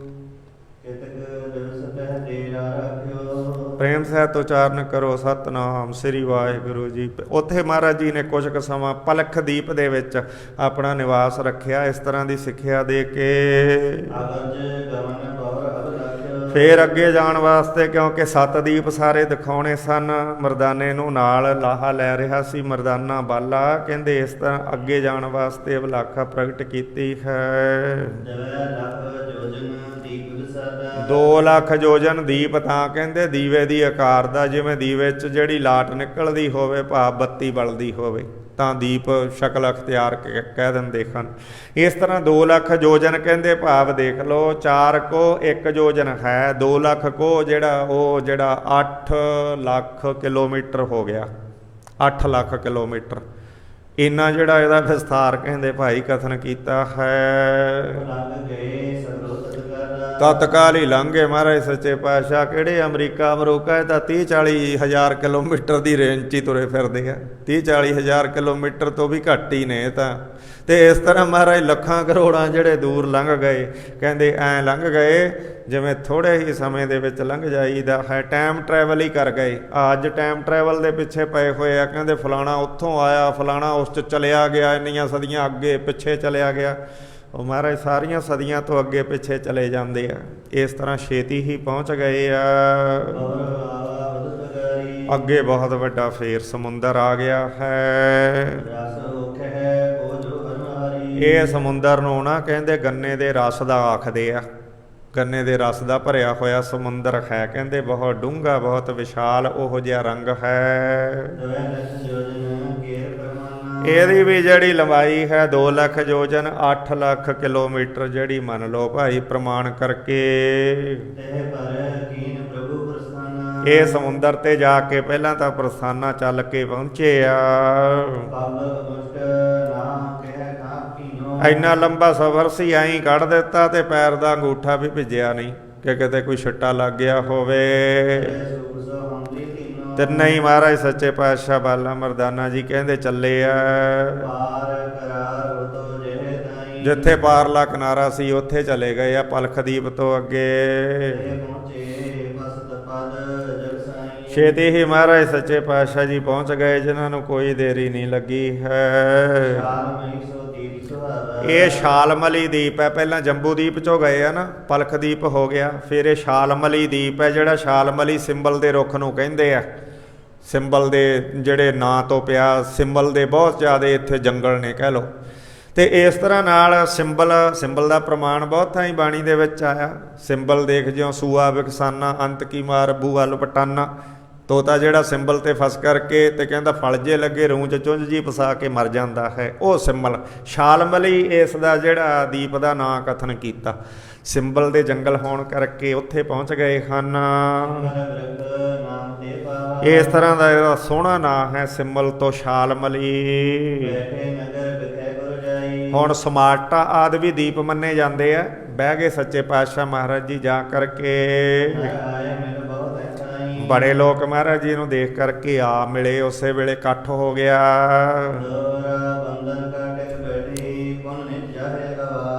ਕਹਿੰਦੇ ਬੰਦਨਾ ਕਰ ਕਰਕੇ ਮਹਾਰਾਜ ਜੀ ਦੇ ਕੋਲ ਕੋਈ ਨਾ ਕੋਈ ਚੀਜ਼ ਰੱਖ ਕੇ ਤੇ ਮੱਥਾ ਟੇਕ ਕੇ ਕਹਿੰਦੇ ਕੁਝ ਕੁ ਸਮਾਂ ਬਹਿ ਕੇ ਤੇ ਤੁਰੇ ਜਾ ਰਹੇ ਆ ਜਿਹੜੇ ਲੋਕ ਨੇ। ਫਿਰ ਉੱਠ ਕਰਕੇ ਕਹਿੰਦੇ ਚਲੇ ਜਾਂਦੇ ਆ। ਇਸ ਤਰ੍ਹਾਂ ਚਰਚਾ ਫੈਲੀ ਵੀ ਹੋਰ ਕਿਸੇ ਦੀਪ ਦੇ ਇਹ ਬੰਦੇ ਨੇ, ਬਈ ਹੋਰ ਕਿਸੇ ਧਰਤੀ ਦੇ ਨੇ। ਇਹ ਜਿਹੜੀ ਗੱਲ ਹੈ ਉੱਥੋਂ ਦੇ ਰਾਜੇ ਕੋਲ, ਸ਼ਾਲਮਲੀ ਦੀਪ ਦੇ ਰਾਜੇ ਕੋਲ ਪਹੁੰਚ ਗਈ। ਰਾਜਾ ਬੜੀਆਂ ਚੀਜ਼ਾਂ ਲੈ ਕੇ ਟੋਕਰੇ ਭਰ ਕੇ ਕਹਿੰਦੇ ਮਹਾਰਾਜ ਸੱਚੇ ਪਾਤਸ਼ਾਹ ਜੀ ਦੇ ਦਰਸ਼ਨਾਂ ਨੂੰ ਚੱਲ ਪਿਆ। ਆ ਕੇ ਗੁਰੂ ਜੀ ਮਹਾਰਾਜ ਜੀ ਨੂੰ ਮੱਥਾ ਟੇਕਿਆ, ਸਭ ਚੀਜ਼ਾਂ ਵਸਤੂਆਂ ਅੱਗੇ ਰੱਖ ਦਿੱਤੀਆਂ। ਜਦੋਂ ਬਹਿ ਗਿਆ ਮਹਾਰਾਜ ਜੀ ਦੇ ਕੋਲ ਰੱਖ ਕੇ ਚੀਜ਼ਾਂ, ਗੁਰੂ ਨਾਨਕ ਦੇਵ ਮਹਾਰਾਜ ਜੀ ਨੇ ਸ਼ਾਲਮਲੀ ਦੀਪ ਦੇ ਰਾਜੇ ਨੂੰ ਕੀ ਆਖਿਆ ਉਹ ਲਿਖਦੇ ਆ। ਮਹਾਰਾਜ ਕਹਿੰਦੇ ਸਾਰਾ ਕੁਝ ਚੱਕ ਕੇ ਲੈ ਜਾ। ਇਹ ਜੋ ਵੀ ਕੁਝ ਲਿਆ ਕੇ ਮਹਾਰਾਜ ਜੀ ਕਹਿੰਦੇ ਰੱਖਿਆ ਹੈ, ਕਹਿੰਦੇ ਸਾਰਾ ਕੁਝ ਲੈ ਜਾਵੋ, ਇਹ ਭੇਟ ਰਜਾਨਾ। ਕਹਿੰਦੇ ਰਾਜਾ ਇਹ ਸਾਰੀਆਂ ਚੀਜ਼ਾਂ ਚੱਕ ਕੇ ਲੈ ਜਾ। ਇਹ ਚੀਜ਼ਾਂ 'ਚੋਂ ਇੱਕ ਵੀ ਚੀਜ਼ ਸਾਡੇ ਅਸਲ ਜਿਹੜੀ ਚੀਜ਼ ਹੈ ਨਾ, ਗਿਆਨ ਦੀ, ਨਾਮ ਦੀ, ਪ੍ਰੇਮ ਦੀ, ਭਗਤੀ ਦੀ, ਉਹ ਚੀਜ਼ ਦੇ ਮੁਕਾਬਲੇ ਕੋਈ ਚੀਜ਼ ਹੋਰ ਮੁਕਾਬਲਾ ਨਹੀਂ ਕਰਦੀ ਹੈ। ਕਹਿਣ ਲੱਗੇ ਚੀਜ਼ਾਂ ਦੇ ਵਿੱਚੋਂ ਕੋਈ ਵੀ ਸਾਡੇ ਇੰਨੀ ਮਹੱਤਵਤਾਕਾਰੀ ਨਹੀਂ ਹੈ, ਇਹਨਾਂ 'ਚੋਂ ਕੋਈ ਵੀ ਸਾਡੇ ਬਹੁਤੀ ਕੰਮ ਆਉਣ ਵਾਲੀ ਨਹੀਂ ਹੈ। ਮਹਾਰਾਜ ਜੀ ਕਹਿੰਦੇ ਨਾਮ ਨਾ ਜਪੋ ਜਨਮ ਕੋ ਲਾਜੂ। ਤੇਰੇ ਜਿਹੜਾ ਜੀਵਨ ਨੂੰ ਜਿਉਣ ਨੂੰ ਇੰਨੀਆਂ ਸੁੱਖ ਸੁਵਿਧਾਵਾਂ ਦੇ ਵਿੱਚ ਮਹਾਰਾਜ ਜੀ ਕਹਿੰਦੇ ਲਾਹਣਤ ਹੈ। ਰਾਜੇ ਨੂੰ ਕਹਿੰਦੇ ਤੂੰ ਨਾਮ ਹੀ ਨਹੀਂ ਜਪਦਾ ਪ੍ਰਮਾਤਮਾ ਦਾ। ਜਿਵੇਂ ਕਹਿੰਦੇ ਨਾਮ ਨਾ ਜਪੇ ਤੇ ਆਤਮ ਘਾਤੀ, ਜੋ ਨਾ ਸੁਣੇ ਜਸ ਪਰਮਾਨੰਦਾ, ਪਸ ਪੰਖੀ ਤ੍ਰਿਗਤ ਜੋਨ ਤੇ ਮੰਦਾ। ਮਹਾਰਾਜ ਕਹਿੰਦੇ ਇੰਨਾ ਤੇਰਾ ਰਾਜ, ਐਡਾ ਤੇਰਾ, ਇਹਨੂੰ ਤੇ ਸਾਰੀਆਂ ਸੁਵਿਧਾਵਾਂ ਤੇ ਤਰਕਾਰ ਹੈ ਤੇਰੇ ਜੀਵਨ ਨੂੰ, ਬੜਾ ਸ਼ਰਮਵਾਨ ਕਿ ਤੂੰ ਪ੍ਰਮਾਤਮਾ ਦਾ ਨਾਮ ਨਹੀਂ ਜਪਦਾ। ਹੱਥ ਜੋੜ ਕੇ ਰਾਜਾ ਕਹਿਣ ਲੱਗਾ, ਨਿਜ ਉਪਦੇਸ਼ ਦੇਵ ਹੰਤਾਰੇ। ਮਹਾਰਾਜ ਫਿਰ ਤੁਸੀਂ ਜਿਵੇਂ ਦੱਸੋ ਮੈਂ ਉਸ ਤਰ੍ਹਾਂ ਕਰਾਂ, ਮੈਨੂੰ ਆਪਣਾ ਉਪਦੇਸ਼ ਦਿਓ, ਅਸੀਂ ਉਸ ਤਰ੍ਹਾਂ ਫਿਰ ਨਾਮ ਜਪਿਆ ਕਰੀਏ। ਸੰਤ ਪਰਮੇਸ਼ਰ ਰੂਪ। ਕਹਿੰਦਾ ਰਾਜਾ ਨਿਮਰਤਾ ਨਾਲ, ਤੁਸੀਂ ਸੰਤੋਂ ਪਰਮੇਸ਼ਰ ਦਾ ਰੂਪ ਹੋ ਤੁਸੀਂ, ਸੰਤੇ ਮਹਿਮਾ ਅਦਿਤ ਅਨੂਪ। ਕਿਉਂਕਿ ਸੰਤਾਂ ਦੀ ਮਹਿਮਾ ਪਰਮੇਸ਼ਰ ਤੋਂ ਵੀ ਵੱਡੀ ਹੈ। ਸਫਲ ਜਨਮ ਹਰ ਜਨ ਕਾ ਉਪਜਿਆ, ਜਨ ਕੀਨੋ ਸੌਤ ਵਿਧਾਤਾ। ਪਰਮੇਸ਼ਰ ਦੀ ਸੁਗੰਧੀ ਲੋਕਾਂ ਨੂੰ ਕੌਣ ਦੱਸਦਾ? ਸੰਤ ਦੱਸਦੇ ਆ। ਪਰਮੇਸ਼ਰ ਦੀ ਸੁਗੰਧੀ ਉਹਦੇ ਉਹ ਨਾਭੀ ਦੇ ਫੁੱਲ ਹੁੰਦੇ ਆ। ਸੰਤ ਦੱਸਦੇ ਆ ਪਰਮੇਸ਼ਰ ਦੀ ਸੁਗੰਧੀ, ਉਹਦਾ ਪ੍ਰਗਟਾ ਕਰਦੇ ਆ ਸੰਸਾਰ ਦੇ ਵਿੱਚ। ਇਸ ਕਰਕੇ ਜਿਹੜੇ ਸੰਤ ਅਨੁਪਮ, ਜਿਨ੍ਹਾਂ ਦੀ ਉਪਮਾ ਬਰਾਬਰੀ ਨਹੀਂ ਕੋਈ ਕਹਿੰਦੇ ਕਰ ਸਕਦਾ। ਕੀਨ ਬਿਨੇ ਬਹੁ ਕਹਿ ਵਡਿਆਈ। ਬੜੀ ਵਡਿਆਈ ਕਹਿ ਕੇ ਬੇਨਤੀ ਕੀਤੀ ਜਦੋਂ ਰਾਜੇ ਨੇ ਮਹਾਰਾਜ ਸੱਚੇ ਪਾਤਸ਼ਾਹ ਜੀ ਅੱਗੇ। ਸ੍ਰੀ ਨਾਨਕ ਤੇਰਾ ਅਲਾਈ। ਉਹ ਕੋਈ ਵਡਿਆਈ ਦੇ ਭੁੱਖੇ ਨਹੀਂ, ਪਰ ਗੁਰੂ ਸਾਹਿਬ ਜੀ ਨੇ ਤਾਰਨ ਵਾਸਤੇ ਗਏ, ਇਸ ਤਰ੍ਹਾਂ ਕਿਰਪਾ ਕੀਤੀ ਹੈ। ਸਤਨਾਮ ਕੋ ਜਾਪ ਮੁਖ ਕਰਕੇ ਸਦਾ ਉਚਾਰ। ਮਹਾਰਾਜ ਕਹਿੰਦੇ ਮੂੰਹ ਕਰਕੇ ਨਾ ਚੜ੍ਹਦੇ ਵੱਲ ਨੂੰ, ਮੂੰਹ ਕਰਕੇ ਭਾਵ ਇਹ ਬੈਖਰੀ ਬਾਣੀ ਦੁਆਰਾ, ਲਫ਼ਜ਼ਾਂ ਦੁਆਰਾ ਇਹ ਦੱਸਿਆ। ਬੈਖਰੀ ਬਾਣੀ ਦੁਆਰਾ, ਲਫ਼ਜ਼ਾਂ ਦੁਆਰਾ ਮੂੰਹ ਕਰਕੇ ਚੜ੍ਹਦੇ ਨੂੰ। ਮਹਾਰਾਜ ਕਹਿੰਦੇ ਭਾਈ ਸਤਨਾਮ ਦਾ ਜਾਪ, ਵਾਹਿਗੁਰੂ ਦਾ ਜਾਪ ਜਿਹੜਾ ਜਪਿਆ ਕਰ। ਇਹ ਜਪ ਪਹਿਲਾਂ 5-7 ਕਰੋੜ ਜ਼ਬਾਨ ਦੇ ਨਾਲ, ਫਿਰ ਅੱਗੇ ਚੱਲੂ ਗੱਲ।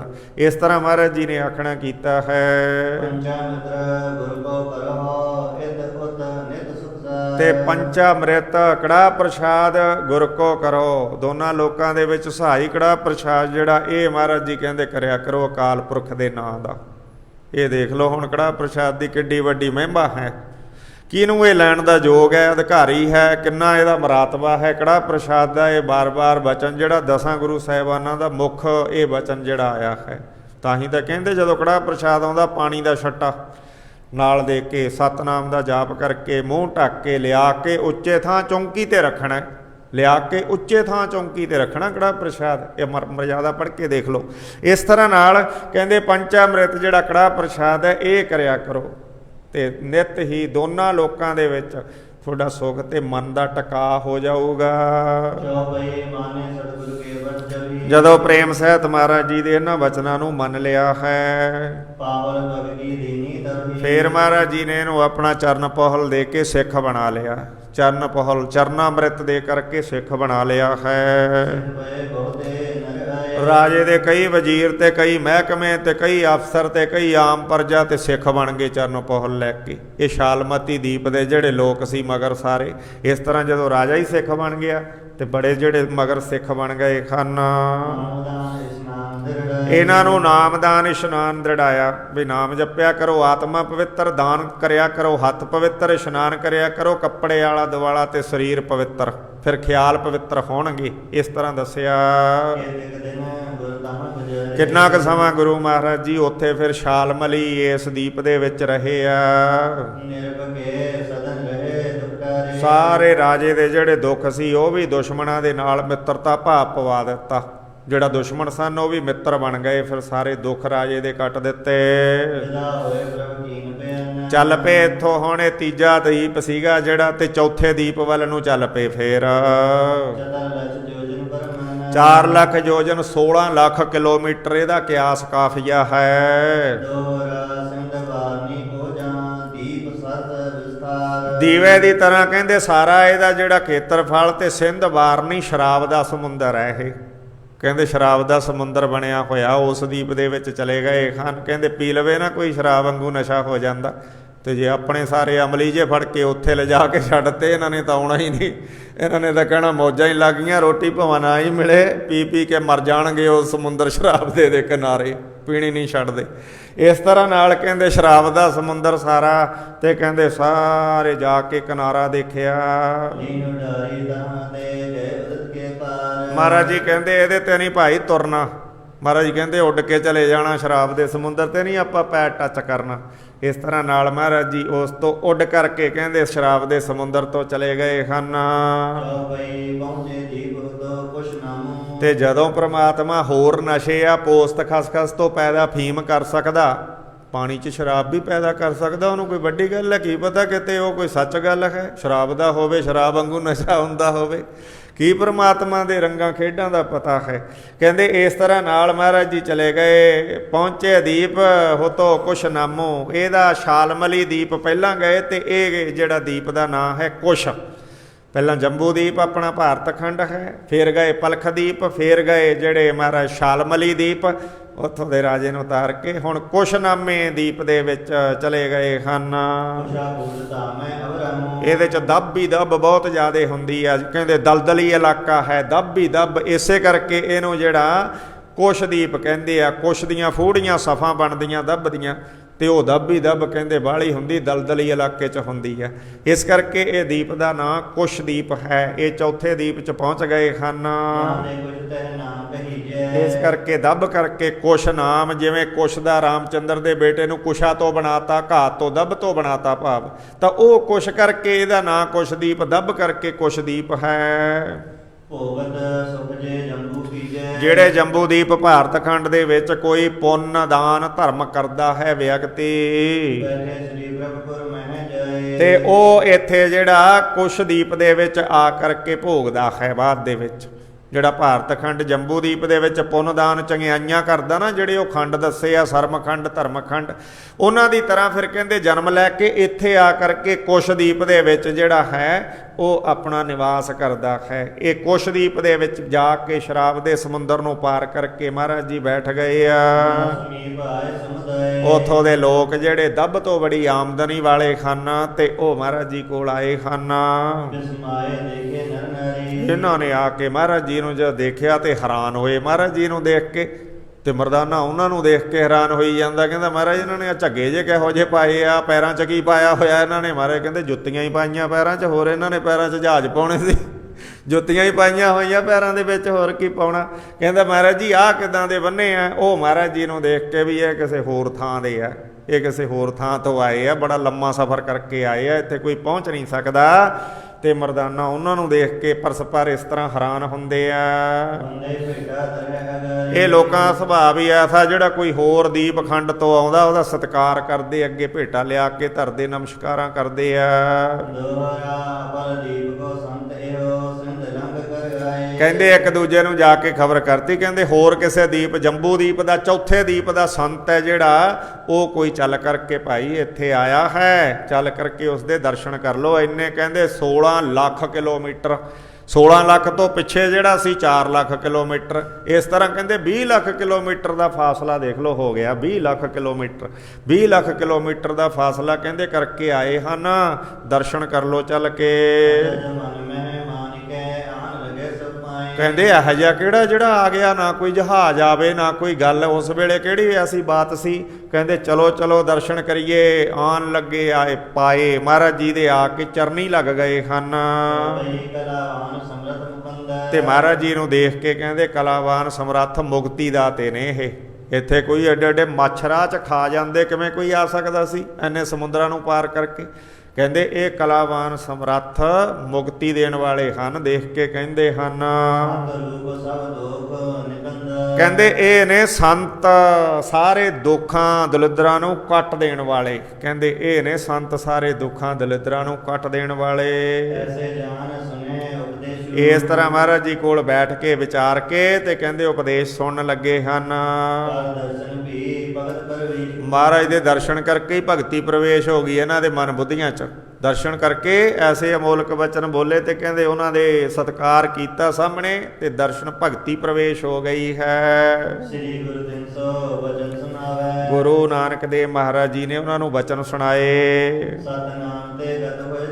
ਕਹਿੰਦੇ ਭਾਈ ਮਹਾਰਾਜ ਉਸ ਅਕਾਲ ਪੁਰਖ ਦੇ ਨਾਮ ਨਾਲ ਗਤ ਹੋ ਜਾਂਦੀ ਹੈ। ਜੇ ਕੋਈ ਹੋਰ ਗਤੀ ਦੀ ਲੋੜ ਨਹੀਂ, ਕੋਈ ਜਾ ਕੇ ਗੰਗਾ ਤੇ ਪਿੰਡ ਭਰਾਵੇ ਫਲਾਣੇ ਕਰੇ, ਉਹ ਨਹੀਂ ਗਤ ਦੇ ਸਕਦੇ। ਗਤ ਦਊਗਾ ਪਰਮੇਸ਼ਰ ਦਾ ਨਾਮ, ਭਾਵੇਂ ਪਹਿਲਾਂ ਜਪਿਆ ਭਾਵੇਂ ਪਿੱਛੋਂ ਕੋਈ ਜਪੇ। ਕੋਈ ਅਵਗਤੀ ਚਲਿਆ ਗਿਆ, ਉਹਦੇ ਵਾਸਤੇ ਕੋਈ ਪ੍ਰੇਮ ਨਾਲ ਜਪੇ, ਫਿਰ ਉਹ ਜਿਹੜਾ ਗਤ ਦੇ ਦਿੰਦਾ ਪਰਮੇਸ਼ਰ ਦਾ ਨਾਮ, ਪਾਠ ਕੀਤਾ ਹੋਇਆ ਗਤ ਦੇ ਦਿੰਦਾ ਸੱਚੇ ਮਨ ਦੇ ਨਾਲ। ਇਸ ਤਰ੍ਹਾਂ ਕਹਿੰਦੇ ਸਤਨਾਮ ਤੇ ਗਤ, ਹਰ ਤਰ੍ਹਾਂ ਦੀ ਮੁਕਤੀ ਹੈ ਜਿਹੜੀ ਪਰਮੇਸ਼ਰ ਦੇ ਨਾਮ ਤੋਂ। ਹਰ ਪਦਾਰਥ, ਹਰ ਸ਼ੈ, ਹਰ ਪਦਵੀ, ਹਰ ਧਰੂ ਦਾ ਦੇਖ ਲਓ। ਕਿਵੇਂ ਉਹਨੂੰ ਕੱਢਤਾ ਸੀ ਤੇ ਕਿਸ ਤਰ੍ਹਾਂ ਫਿਰ ਉਹਨਾਂ ਨੂੰ ਅਟਲ ਰਾਜ ਮਿਲ ਗਿਆ। ਕਹਿੰਦੇ ਇਸ ਤਰ੍ਹਾਂ ਪ੍ਰਾਪਤ ਹੋ ਜਾਂਦਾ। ਸੰਤਨ ਸੇਵਾ ਵਰਨ ਧਰ। ਕਹਿੰਦੇ ਸੰਤਾਂ ਦੀ ਸੇਵਾ ਹਿਰਦੇ ਦੇ ਵਿੱਚ ਧਾਰ ਕੇ ਕਰਿਆ ਕਰੋ ਭਾਈ। ਭੋਗ ਲਾਲਸਾ ਹਿਰਦੇ ਵਿਸਰ। ਬਹੁਤੇ ਭੋਗ ਭੋਗਣ ਦੀ ਲਾਲਸਾ ਹਿਰਦੇ ਚੋਂ ਕੱਢੋ। ਜਿਹੜੇ ਬਹੁਤੇ ਭੋਗ ਭੋਗਣੇ ਸਰੀਰ ਦੇ, ਇਹ ਕਹਿੰਦੇ ਥੋੜੇ ਘੱਟ ਕਰੋ। ਪੂਰਬ ਗੁਣ ਬਾਦ ਨਹੀਂ ਹੋਵ। ਕਿਉਂਕਿ ਬਹੁਤੇ ਭੋਗ ਭੋਗਣ ਨਾਲ ਜਿਹੜੇ ਪਹਿਲਾਂ ਦੇ ਕੀਤੇ ਹੋਏ ਪੁੰਨ ਹੁੰਦੇ ਨਾ, ਉਹ ਛੇਤੀ ਖਤਮ ਹੋ ਜਾਂਦੇ ਆ। ਜੇ ਜ਼ਿਆਦੇ ਭੋਗ ਭੋਗਾਂਗੇ ਮਹਾਰਾਜ ਕਹਿੰਦੇ ਤਾਂ ਫਿਰ ਪਹਿਲਾਂ ਦੇ ਕੀਤੇ ਜਿਹੜੇ ਭੋਗਾਂ ਵਾਸਤੇ ਪੁੰਨ ਨੇ, ਉਹ ਛੇਤੀ ਖਤਮ ਹੋ ਜਾਂਦੇ ਹਨ। ਇਸ ਕਰਕੇ ਪੁੰਨਾਂ ਨੂੰ ਬਰਕਰਾਰ ਰੱਖ ਕੇ, ਭੋਗਾਂ ਤੋਂ ਹਟ ਕੇ, ਘਟਾ ਕੇ ਤੇ ਉੱਚੀ ਅਵਸਥਾ ਦੇ ਅਧਿਕਾਰੀ ਹੋਵੋ। ਮਹਾਰਾਜ ਜੀ ਕਹਿੰਦੇ ਹਨ ਸ਼ੁੱਧ ਆਤਮਾ ਕਰਕੇ ਨਾਮ ਜਪਿਆ ਕਰੋ। ਮਹਾਰਾਜ ਜੀ ਕਹਿੰਦੇ ਮਨ ਦੇ ਸਾਰੇ ਵਿਕਾਰ ਜਦੋਂ ਨਾਸ ਹੋਣਗੇ, ਆਤਮਾ ਸ਼ੁੱਧ ਹੋਊਗੀ। ਮਹਾਰਾਜ ਕਹਿੰਦੇ ਸਾਰੇ ਵਿਕਾਰਾਂ ਤੋਂ ਉੱਪਰ ਉੱਠ ਕੇ ਨਾਮ ਜਪੋ। ਸ਼ੁੱਧ ਆਤਮਾ ਨੂੰ ਜਾਣ ਲਿਆ ਇਹਨਾਂ ਨੇ। ਮਹਾਰਾਜ ਜੀ ਦੀ ਦੱਸੀ ਜੁਗਤੀ ਅਨੁਸਾਰ ਉਹਨਾਂ ਨੇ ਉਵੇਂ ਹੀ ਆ ਜੋੜ ਦਿੱਤੇ ਫੜ ਕੇ, ਜਿਵੇਂ ਕੋਈ ਲੱਖਾਂ ਮੀਲਾਂ ਦਾ ਪੈਂਡਾ ਮਕਾ ਦੇਵੇ। ਇਸ ਤਰ੍ਹਾਂ ਨਾਲ ਕਹਿੰਦੇ ਇਹਨਾਂ ਦੇ ਪੈਂਡੇ ਮਕਾ ਦਿੱਤੇ ਆ। ਉਸ ਪਰਮਾਤਮਾ ਦੀ ਭਗਤੀ ਦੇ ਵਿੱਚ ਹਿਰਦੇ ਭਿੱਜ ਗਏ, ਭਿਉਂ ਤੇ ਮਹਾਰਾਜ ਨੇ ਦਰਸ਼ਨ ਕਰਕੇ ਐਸੇ ਨਿਰਮਲ ਹੋ ਗਏ, ਐਸੀਆਂ ਭੁੱਖਾਂ ਉਤਾਰੀਆਂ। ਇਸ ਕੋਸ਼ ਦੀਪ ਦੇ ਲੋਕ ਵੀ ਵੱਡੀ ਤਾਦਾਦ ਚ ਮਹਾਰਾਜ ਜੀ ਦੇ ਸੇਵਕ ਬਣ ਗਏ। ਤੇ ਮਹਾਰਾਜ ਚਰਨ ਪਹੁਲ ਲੈ ਕਰਕੇ ਸਿੱਖੀ ਨੂੰ ਧਾਰਨ ਕਰ ਲਿਆ, ਸੁਖ ਪਾ ਲਿਆ। ਮਹਾਰਾਜ ਜੀ ਨੇ ਨਾਮ ਜਪਾ ਕੇ ਭਗਤੀ ਨੂੰ ਪ੍ਰਗਟ ਕਰ ਦਿੱਤਾ।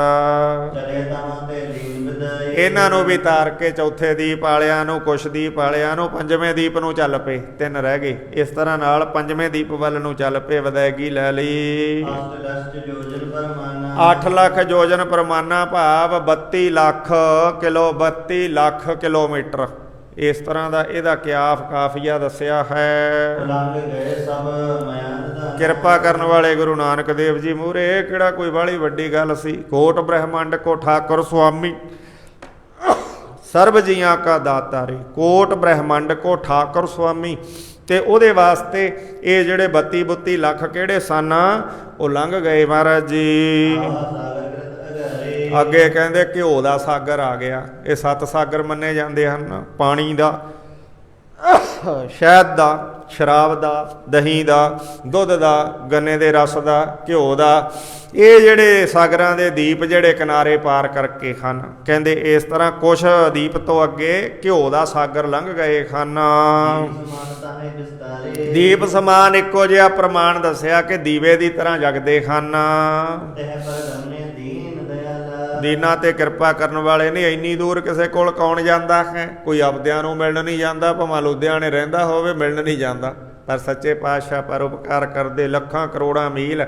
ਤੇ ਕਹਿੰਦੇ ਇਸ ਤਰ੍ਹਾਂ ਨਾਲ ਗਏ ਹਨ। ਛੇਤੀ ਹੀ ਮਹਾਰਾਜ 32 ਲੱਖ ਕਿਲੋਮੀਟਰ ਨੂੰ ਵੀ ਲੰਘ ਗਏ ਹਨ। ਜਾ ਕਰਕੇ ਕਿਨਾਰੇ ਤੇ ਇੱਕ ਨਗਰ ਵਸਿਆ ਹੋਇਆ ਦੇਖਿਆ। ਗਿਆਨ ਦੇ ਸਮੁੰਦਰ ਸਤਿਗੁਰੂ ਸਾਹਿਬ ਜੀ ਉਸ ਨਗਰ ਦੇ ਕਿਨਾਰੇ ਬੈਠ ਗਏ ਆ। ਇਹ ਦੀਪ ਦਾ ਕੁਸ਼ਦੀਪ ਤੋਂ ਬਾਅਦ 5ਵਾਂ ਨੰਬਰ ਹੈ ਜਿਹੜਾ ਕਰੌਂਚ ਦੀਪ, ਇਸ ਨੂੰ ਕਿਹਾ ਜਾਂਦਾ ਹੈ ਸਾਧ ਸੰਗਤ ਜੀ। ਕਰੌਂਚ ਦੀਪ, ਕਰੌਂਚ ਦੀਪ ਇਸ ਦਾ ਨਾਂ ਹੈ। ਇਹਦੇ ਬਹੁਤ ਸੁੰਦਰ ਲੋਕ ਹਨ ਇੱਥੋਂ ਦੇ ਵਸਿੰਦੇ। ਕਹਿੰਦੇ ਸੁਖ ਬਿਲਾਸ ਇੰਨੇ ਕਰਦੇ ਆ, ਇੰਨੇ ਰਿਸ਼ਟ ਪੁਸ਼ਟ ਤੇ ਕਹਿੰਦੇ ਵਿਸ਼ੇ ਵਿਕਾਰਾਂ 'ਚ ਹੀ ਲਿਪਟ ਲਪਾਏਮਾਨ ਰਹਿੰਦੇ ਆ। ਕਰੌਂਚ ਦੀਪ ਦੇ ਜਿਹੜੇ ਲੋਕ ਹਨ ਭੋਗੀ ਬਿਲਾਸੀ ਹਨ, ਜੱਚ ਕੇ ਕਹਿੰਦੇ ਸਿਰੇ ਦੇ ਭੋਗੀ ਬਿਲਾਸੀ ਹਨ। ਜਦੋਂ ਇੱਥੋਂ ਦੇ ਭੋਗੀ ਬਿਲਾਸੀ ਲੋਕਾਂ ਨੇ ਗੁਰੂ ਮਹਾਰਾਜ ਜੀ ਨੂੰ ਦੇਖਿਆ, ਦੇਖਣ ਤੇ ਹੀ ਭੋਗੀਆਂ ਬਿਲਾਸਾਂ ਤੇ ਐਸਾ ਅਸਰ ਹੋਇਆ, ਕਹਿੰਦੇ ਬਹੁਤ ਹੀ ਪ੍ਰੇਮਾ ਭਗਤੀ ਹਿਰਦੇ 'ਚ ਆ ਗਈ। ਮਹਾਰਾਜ ਜੀ ਦੇ ਦਰਸ਼ਨ ਕਰਦਿਆਂ ਸਿੱਧੇ ਹੋ ਗਏ। ਤੇ ਇਸ ਤਰ੍ਹਾਂ ਨਾਲ ਮਹਾਰਾਜ ਜੀ ਦੇ ਕੋਲ ਨੇੜੇ ਨਮਸਕਾਰਾਂ ਕਰਕੇ ਬੈਠ ਗਏ ਹਨ। ਇੱਥੋਂ ਕਰੌਂਚ ਦੀਪ ਦਾ ਰਾਜਾ ਵੀ ਜਿਹੜਾ ਬੜਾ ਭੋਗੀ ਬਿਲਾਸੀ ਸੀ, ਖਬਰ ਪਹੁੰਚ ਗਈ, ਉਹ ਵੀ ਮਹਾਰਾਜ ਜੀ ਦੇ ਦਰਸ਼ਨਾਂ ਨੂੰ ਆ ਗਿਆ। ਸ਼ਰਧਾ ਧਾਰ ਕੇ ਆ ਕੇ ਐਸਾ ਅਸਰ ਹੋਇਆ, ਵਿਸ਼ੇ ਵਿਕਾਰ ਭੁੱਲ ਗਏ। ਭੁਲਾਤੇ ਮਹਾਰਾਜ ਜੀ ਨੇ ਐਸੀ ਕਿਰਪਾ, ਐਸੀ ਰੇਸ਼ਮ ਚਿਣਗ ਮਾਰੀ। ਕਹਿੰਦੇ ਇਸ ਤਰ੍ਹਾਂ ਮਹਾਰਾਜ ਜੀ ਕੋਲ ਬੈਠ ਗਿਆ। ਆਤ ਮਹਿਮਾ ਕੇ ਬਚਨ ਉਤਰੀ। ਉਸ ਵੇਲੇ ਇਹਨੇ ਬੜੀ ਮਹਿਮਾ ਮਹਾਰਾਜ ਜੀ ਦੀ ਕੀਤੀ ਹੈ। ਦੇਨੇ ਹੇਤ ਸੁਮਤ ਤਨ ਤਾਈ। ਇਹ ਰਾਜਾ ਤੇ ਇੱਥੋਂ ਦੇ ਲੋਕਾਂ ਨੂੰ ਸੁਮੱਤ ਚੰਗੀ ਅਕਲ ਦੇਣ ਵਾਸਤੇ ਮਹਾਰਾਜ ਜੀ ਨੇ ਮਿਰਦੂਲ ਬਚਨ ਬੋਲੇ ਜਗ ਸਾਈ। ਮਿੱਠੇ ਬੋਲ ਬੋਲ ਕੇ ਇਹਨਾਂ ਨੂੰ ਸਮਝਾ ਕੇ ਲੈਣ ਤੇ ਲਿਆਂਦਾ। ਬੜੀ ਕਾਰ ਭਗਵਾਨ ਅਪਾਰ। ਕਹਿੰਦੇ ਭਾਈ ਜਿਹੜਾ ਮੌਤ ਭਗਵਾਨ ਕਾਲ ਹੈ ਨਾ ਬਹੁਤ ਜ਼ਿਆਦਾ ਜ਼ਬਰਦਸਤ ਹੈ। ਮਹਾਰਾਜ ਜੀ ਕਹਿੰਦੇ ਜਿਹੜੀ ਮੌਤ ਹੈ ਕਹਿੰਦੇ ਬੜੀ ਜ਼ਬਰਦਸਤ ਹੈ। ਭਗਤ ਹੈ ਸਗਰੋ ਸੰਸਾਰ। ਰਾਜਾ ਪਰਜਾ ਸਮਕਰ ਮਾਰੈ ਐਸੋ ਕਾਲ ਬਿਡਾਨੀ ਦੇ। ਕਹਿੰਦੇ ਐਸੀ ਵੱਡੀ ਕਹਿੰਦੇ ਕਿਸੇ ਨੂੰ ਮਹਾਰਾਜ ਜੀ ਕਹਿੰਦੇ ਇਹਨਾਂ ਨੂੰ ਭੱਖ ਜਾਂਦੀ, ਖਾ ਜਾਂਦੀ, ਛੱਡਦੀ ਨਹੀਂ ਹੈ ਸਾਰੇ ਸੰਸਾਰ ਨੂੰ। ਸਰਬ ਮਾਲਕ ਤੇ ਹੈ ਜਿਤੇ। ਕਹਿੰਦੇ ਜਿੰਨੇ ਦੇਵੀ ਦੇਵਤੇ ਤੇ ਸਾਰੇ ਇੰਦਰ ਤੋਂ ਲਾ ਬ੍ਰਹਮਾ ਆਦ ਪਨਕ ਮਾਨਵ ਦਾਨਵ ਕੀਤੇ। ਜਿੰਨੇ ਵੀ ਦੈਂਤ ਮਨੁੱਖ ਗਿਆਨੀ ਨਾ ਗਿਆਨੀ ਪਨਗ ਸੱਪ ਤੇ ਹੋਰ ਜੋ ਵੀ ਸ੍ਰਿਸ਼ਟੀ ਹੈ। ਅਪਰ ਸਮਰਥ ਸਰਬ ਵਿਦਿ ਜੋ। ਜਿਹੜਾ ਇਸ ਤਰ੍ਹਾਂ ਮਹਾਰਾਜ ਕਹਿੰਦੇ ਹੋਰ ਵੀ ਬੜੀ ਸਮਰੱਥਾ ਵਾਲੇ ਜਿਨ੍ਹਾਂ ਦੇ ਕੀ ਨਾਂ ਦਸੀਏ। ਕਹਿੰਦੇ ਕੋਈ ਨਹੀਂ ਉਸ ਕਾਲ ਭਗਵਾਨ ਤੋਂ ਬਚਦਾ। ਮਹਾਰਾਜ ਕਹਿੰਦੇ ਕਾਲ ਨੇ ਕਿਸੇ ਨੂੰ ਨਹੀਂ ਛੱਡਿਆ। ਅੱਗੇ ਆਗੇ ਛੁਟੇ ਨਾ ਕੋ। ਕੋਈ ਕੁਛ ਵੀ ਕਹੇ ਵੀ ਮੈਂ ਆਹ ਕੀਤਾ ਮੈਂ ਉਹ ਕੀਤਾ, ਉਹਦੇ ਅੱਗੇ ਕਿੰਨੇ ਹੀ ਹੱਥ ਬੰਨੇ ਉਹ ਛੱਡਦਾ ਨਹੀਂ ਹੈ। ਦਾਨੇ ਕੋ ਚਾਵਤ ਚੱਕੀ। ਜਿਵੇਂ ਦਾਣਿਆਂ ਨੂੰ ਚੱਕੀ ਚੱਟਦੀ ਜਾਂਦੀ ਹੈ। ਮਹਾਰਾਜ ਕਹਿੰਦੇ ਜਿਵੇਂ ਭਾਈ ਪੀਸਦੀ ਜਾਂਦੀ ਹੈ। ਕਰੌਂਚਦੀਪ ਦੇ ਲੋਕਾਂ ਤੇ ਰਾਜੇ ਨੂੰ ਉਪਦੇਸ਼ ਕਰਦੇ ਆ। ਕਿਉ ਨਾ ਬਚੇ ਕੋ ਅਗਰੀ। ਇਵੇਂ ਹੀ ਜਿਵੇਂ ਦੋ ਪੁੜਾਂ 'ਚ ਕੋਈ ਦਾਣਾ ਨਹੀਂ ਬਚਦਾ, ਇਵੇਂ ਹੀ ਕਹਿੰਦੇ ਆਕਾਸ਼ ਤੇ ਧਰਤੀ ਦੇ ਪੁੜ 'ਚ ਜੋ ਵੀ ਆ ਗਿਆ ਹਰਾ ਹੋ ਗਿਆ ਤੇ ਉਹ ਫਿਰ ਕਾਲ ਤੋਂ ਨਹੀਂ ਬਚਦਾ ਹੈ। ਮਹਾਰਾਜ ਕਹਿੰਦੇ ਇਸ ਕਰਕੇ ਕਾਲ ਦੇ ਵੀ ਕਾਲ ਅਕਾਲ ਪੁਰਖ ਦੀ ਸ਼ਰਨ ਗ੍ਰਹਿਣ ਕਰੋ। ਇਸ ਕਰਕੇ ਜਿਹੜਾ ਕਾਲ ਨੂੰ ਵੀ ਨਾਸ ਕਰ ਦੇਣ ਵਾਲਾ ਹੈ, ਇਸ ਕਰਕੇ ਉਸ ਅਕਾਲ ਪੁਰਖ ਦੀ ਜਿਹੜੀ ਸ਼ਰਨ ਹੈ ਉਹ ਗ੍ਰਹਿਣ ਕਰੋ ਭਾਈ। ਜੋ ਅਕਾਲ ਦੀ ਸਮਤਾ ਕੋਈ ਨਹੀਂ ਕਰ ਸਕਦਾ। ਜਿਹੜਾ ਕਾਲ ਮੌਤ ਨੂੰ ਵੀ ਬੰਨ੍ਹ ਲੈਂਦਾ ਹੈ। ਕਹਿੰਦੇ ਉਹਦੀ ਆਰਾਧਨਾ ਕਿਵੇਂ ਕਰੀਏ? ਕਹਿੰਦੇ ਉਹਦਾ ਨਾਮ ਹਿਰਦੇ ਦੇ ਵਿੱਚ ਧਾਰਨ ਕਰੋ ਜਿਹੜਾ ਸਾਰਿਆਂ ਤੋਂ ਉੱਚਾ ਸਭ ਤੋਂ ਸੁੱਚਾ ਹੈ। ਰਹਿਣ ਨਾ ਪਾਵੇ ਸੁਰ ਨਰ ਦੇਵਾ ਊਠ ਸੁਧਾਰੇ ਕਰ ਮੁੰਜਨ ਸੇਵਾ। ਇਹ ਤਾਂ ਸ਼ਿਵਪੁਰੀ ਕਾ ਹੋਏਗਾ ਕਾਲਾ ਬਿਸ਼ਨਪੁਰੀ ਕਾ ਬਿਨਸ ਮਸਾਲਾ। ਕੋਈ ਵੀ ਨਹੀਂ ਰਹਿਣਾ। ਤੇ ਕਹਿੰਦੇ ਜਿਵੇਂ ਕਿੱਲੀ ਦੇ ਨਾਲ ਲੱਗਿਆ ਦਾਣਾ ਬਚ ਜਾਂਦਾ ਹੈ, ਉਹ ਨਾਮ ਨਾਲ ਲੱਗੀਆਂ ਰੰਗੀਆਂ ਰੂਹਾਂ ਕਹਿੰਦੇ ਬਚ ਜਾਂਦੀਆਂ ਹਨ। ਜਿਉਂ-ਜਿਉਂ ਉਸ ਦਾ ਬੈਖਰੀ ਤੋਂ ਪਰਾ ਮੱਧਮਾ ਆਦ ਤੱਕ ਬਾਣੀ ਜਿਹੜਾ ਸਿਮਰਨ ਕਰੋਗੇ ਤੇ ਫੇਰ ਹੀ ਕਹਿੰਦੇ ਸਿਮਰਨ ਦੀ ਡੂੰਘਾਈ ਨਾਲ ਜਨਮ ਮਰਨ ਨਾਸ ਹੋ ਜਾਊਗਾ। ਇਸ ਤੋਂ ਖਲਾਸ ਹੋ ਜਾਓਗੇ। ਇਸ ਕਰਕੇ ਭਾਈ ਵਿਸ਼ੇ ਵਿਕਾਰਾਂ ਨੂੰ ਘਟਾਓ, ਇਹ ਤੋਂ ਨਿਰਾਸ਼ਤਾ ਧਾਰਨ ਕਰੋ ਤੇ ਪਰਮੇਸ਼ਰ ਦੇ ਨਾਮ ਦਾ ਆਸਰਾ ਕਾਲ ਤੋਂ ਲੈਣਾ ਕਰੋ। ਸਤਿਗੁਰੂ ਦੇ ਪ੍ਰਵਾਸੇ ਅਕਾਲ ਪੁਰਖ ਦੇ ਪ੍ਰਵਾਸੇ ਸਭ ਪਰਿਵਾਰ ਚੜਾਇਆ ਬੇੜੇ ਦੀਨ ਦਿਆਲ ਭਰੋਸੇ ਤੇਰੇ। ਕਹਿੰਦੇ ਇਸ ਤਰ੍ਹਾਂ ਭਰੋਸੇ ਨਾਲ ਚੱਲੋ। ਇਸ ਤਰ੍ਹਾਂ ਕਰੌਂਚ ਦੀਪ ਪੰਜਵੇਂ ਦੀਪ ਦੇ ਲੋਕਾਂ ਨੂੰ ਮਹਾਰਾਜ ਜੀ ਨੇ ਉਪਦੇਸ਼ਿਆ ਇੱਥੋਂ ਦੀ ਸਰਕਾਰ ਸਮੇਤ। ਕਿੰਨੇ ਕੁ ਦਿਨ ਮਹਾਰਾਜ ਆਪਦੀ ਮੌਤ 'ਚ ਇੱਥੇ ਇਹਨਾਂ ਲੋਕਾਂ ਕੋਲ ਵੀ ਰਹੇ ਹਨ। ਸੁਧਾਰ ਦਿੱਤੇ ਪਰ ਹੁਣ ਤਾਂ ਉਹੋ ਜਿਹੇ ਨਹੀਂ ਰਹੇ। ਫਿਰ ਸਾਧ ਸੰਗਤ ਦੀ ਰੀਤੀ ਲੰਗਰ ਪਾਣੀ ਇੱਥੇ ਵੀ ਚਲਵਾਤਾ ਮਹਾਰਾਜ ਜੀ ਨੇ। ਕਹਿੰਦੇ ਭਾਈ ਇਸ ਤਰ੍ਹਾਂ ਸੇਵਾ ਕਰਿਆ ਕਰੋ, ਸਿਮਰਨ ਕਰਿਆ ਕਰੋ। ਪਰਮੇਸ਼ਰ ਦੀ ਪ੍ਰੇਮਾ ਭਗਤੀ ਇਹਨਾਂ ਦੇ ਹਿਰਦਿਆਂ 'ਚ ਚਮਕਾ ਦਿੱਤੀ ਹੈ ਜਿਹੜੀ ਬੰਦ ਹੋਈ ਪਈ ਸੀ। ਫੇਰ ਇਹਨਾਂ ਦੇ ਕਹਿੰਦਿਆਂ ਮਹਾਰਾਜ ਰੁਕੇ ਨਹੀਂ। ਕਹਿੰਦੇ ਭਾਈ ਫੇਰ ਸਮਾਂ ਬਣੂ ਦੇਖਾਂਗੇ। ਪਰ ਇਹ ਸਬੱਬੀ ਮੇਲਾ ਨਦੀਆਂ ਵਾਹ ਵਛੁੰਨਿਆ ਮੇਲਾ ਸੰਜੋਗੀ ਰਾਮ। ਕਹਿੰਦੇ ਇਹ ਸੰਜੋਗੀ ਮੇਲਾ ਹੈ। ਚੱਲ ਪਏ ਮਹਾਰਾਜ ਸੱਚੇ ਪਾਤਸ਼ਾਹ ਇਸ ਤਰ੍ਹਾਂ ਇਹਨਾਂ ਕੋਲੋਂ ਵੀ ਕਰੌਂਚ ਦੀਪ ਦੇ ਲੋਕਾਂ ਕੋਲੋਂ ਖੋੜ ਸਜੋਜਨ 64 ਲੱਖ ਮੀਲ ਕਹਿੰਦੇ ਅੱਗੇ ਇਸ ਦਾ ਜਿਹੜਾ ਖੇਤਰਫਲ ਦੱਸਦੇ ਹਨ। ਸਾਰਾ ਕਹਿੰਦੇ 64 ਲੱਖ ਮੀਲ ਵੀ ਮਹਾਰਾਜ ਜੀ ਪੂਰਾ ਕਰ ਗਏ ਹਨ। ਫੇਰ ਕਹਿੰਦੇ ਦੁੱਧ ਦਾ ਸਮੁੰਦਰ ਆ ਗਿਆ। ਜਿਹੜਾ ਦੁੱਧ ਦਾ ਸਮੁੰਦਰ ਵਗਦਾ ਹੈ ਐ ਦੀਵੇ ਦੀ ਤਰ੍ਹਾਂ ਉਹ ਵੀ ਚਮਕਦਾ ਹੈ। ਕਹਿੰਦੇ ਇਸ ਤਰ੍ਹਾਂ ਦਾ ਆਕਾਰ ਬਣਿਆ ਹੋਇਆ ਹੈ ਗਲਾਈ ਦੇ ਵਿੱਚ।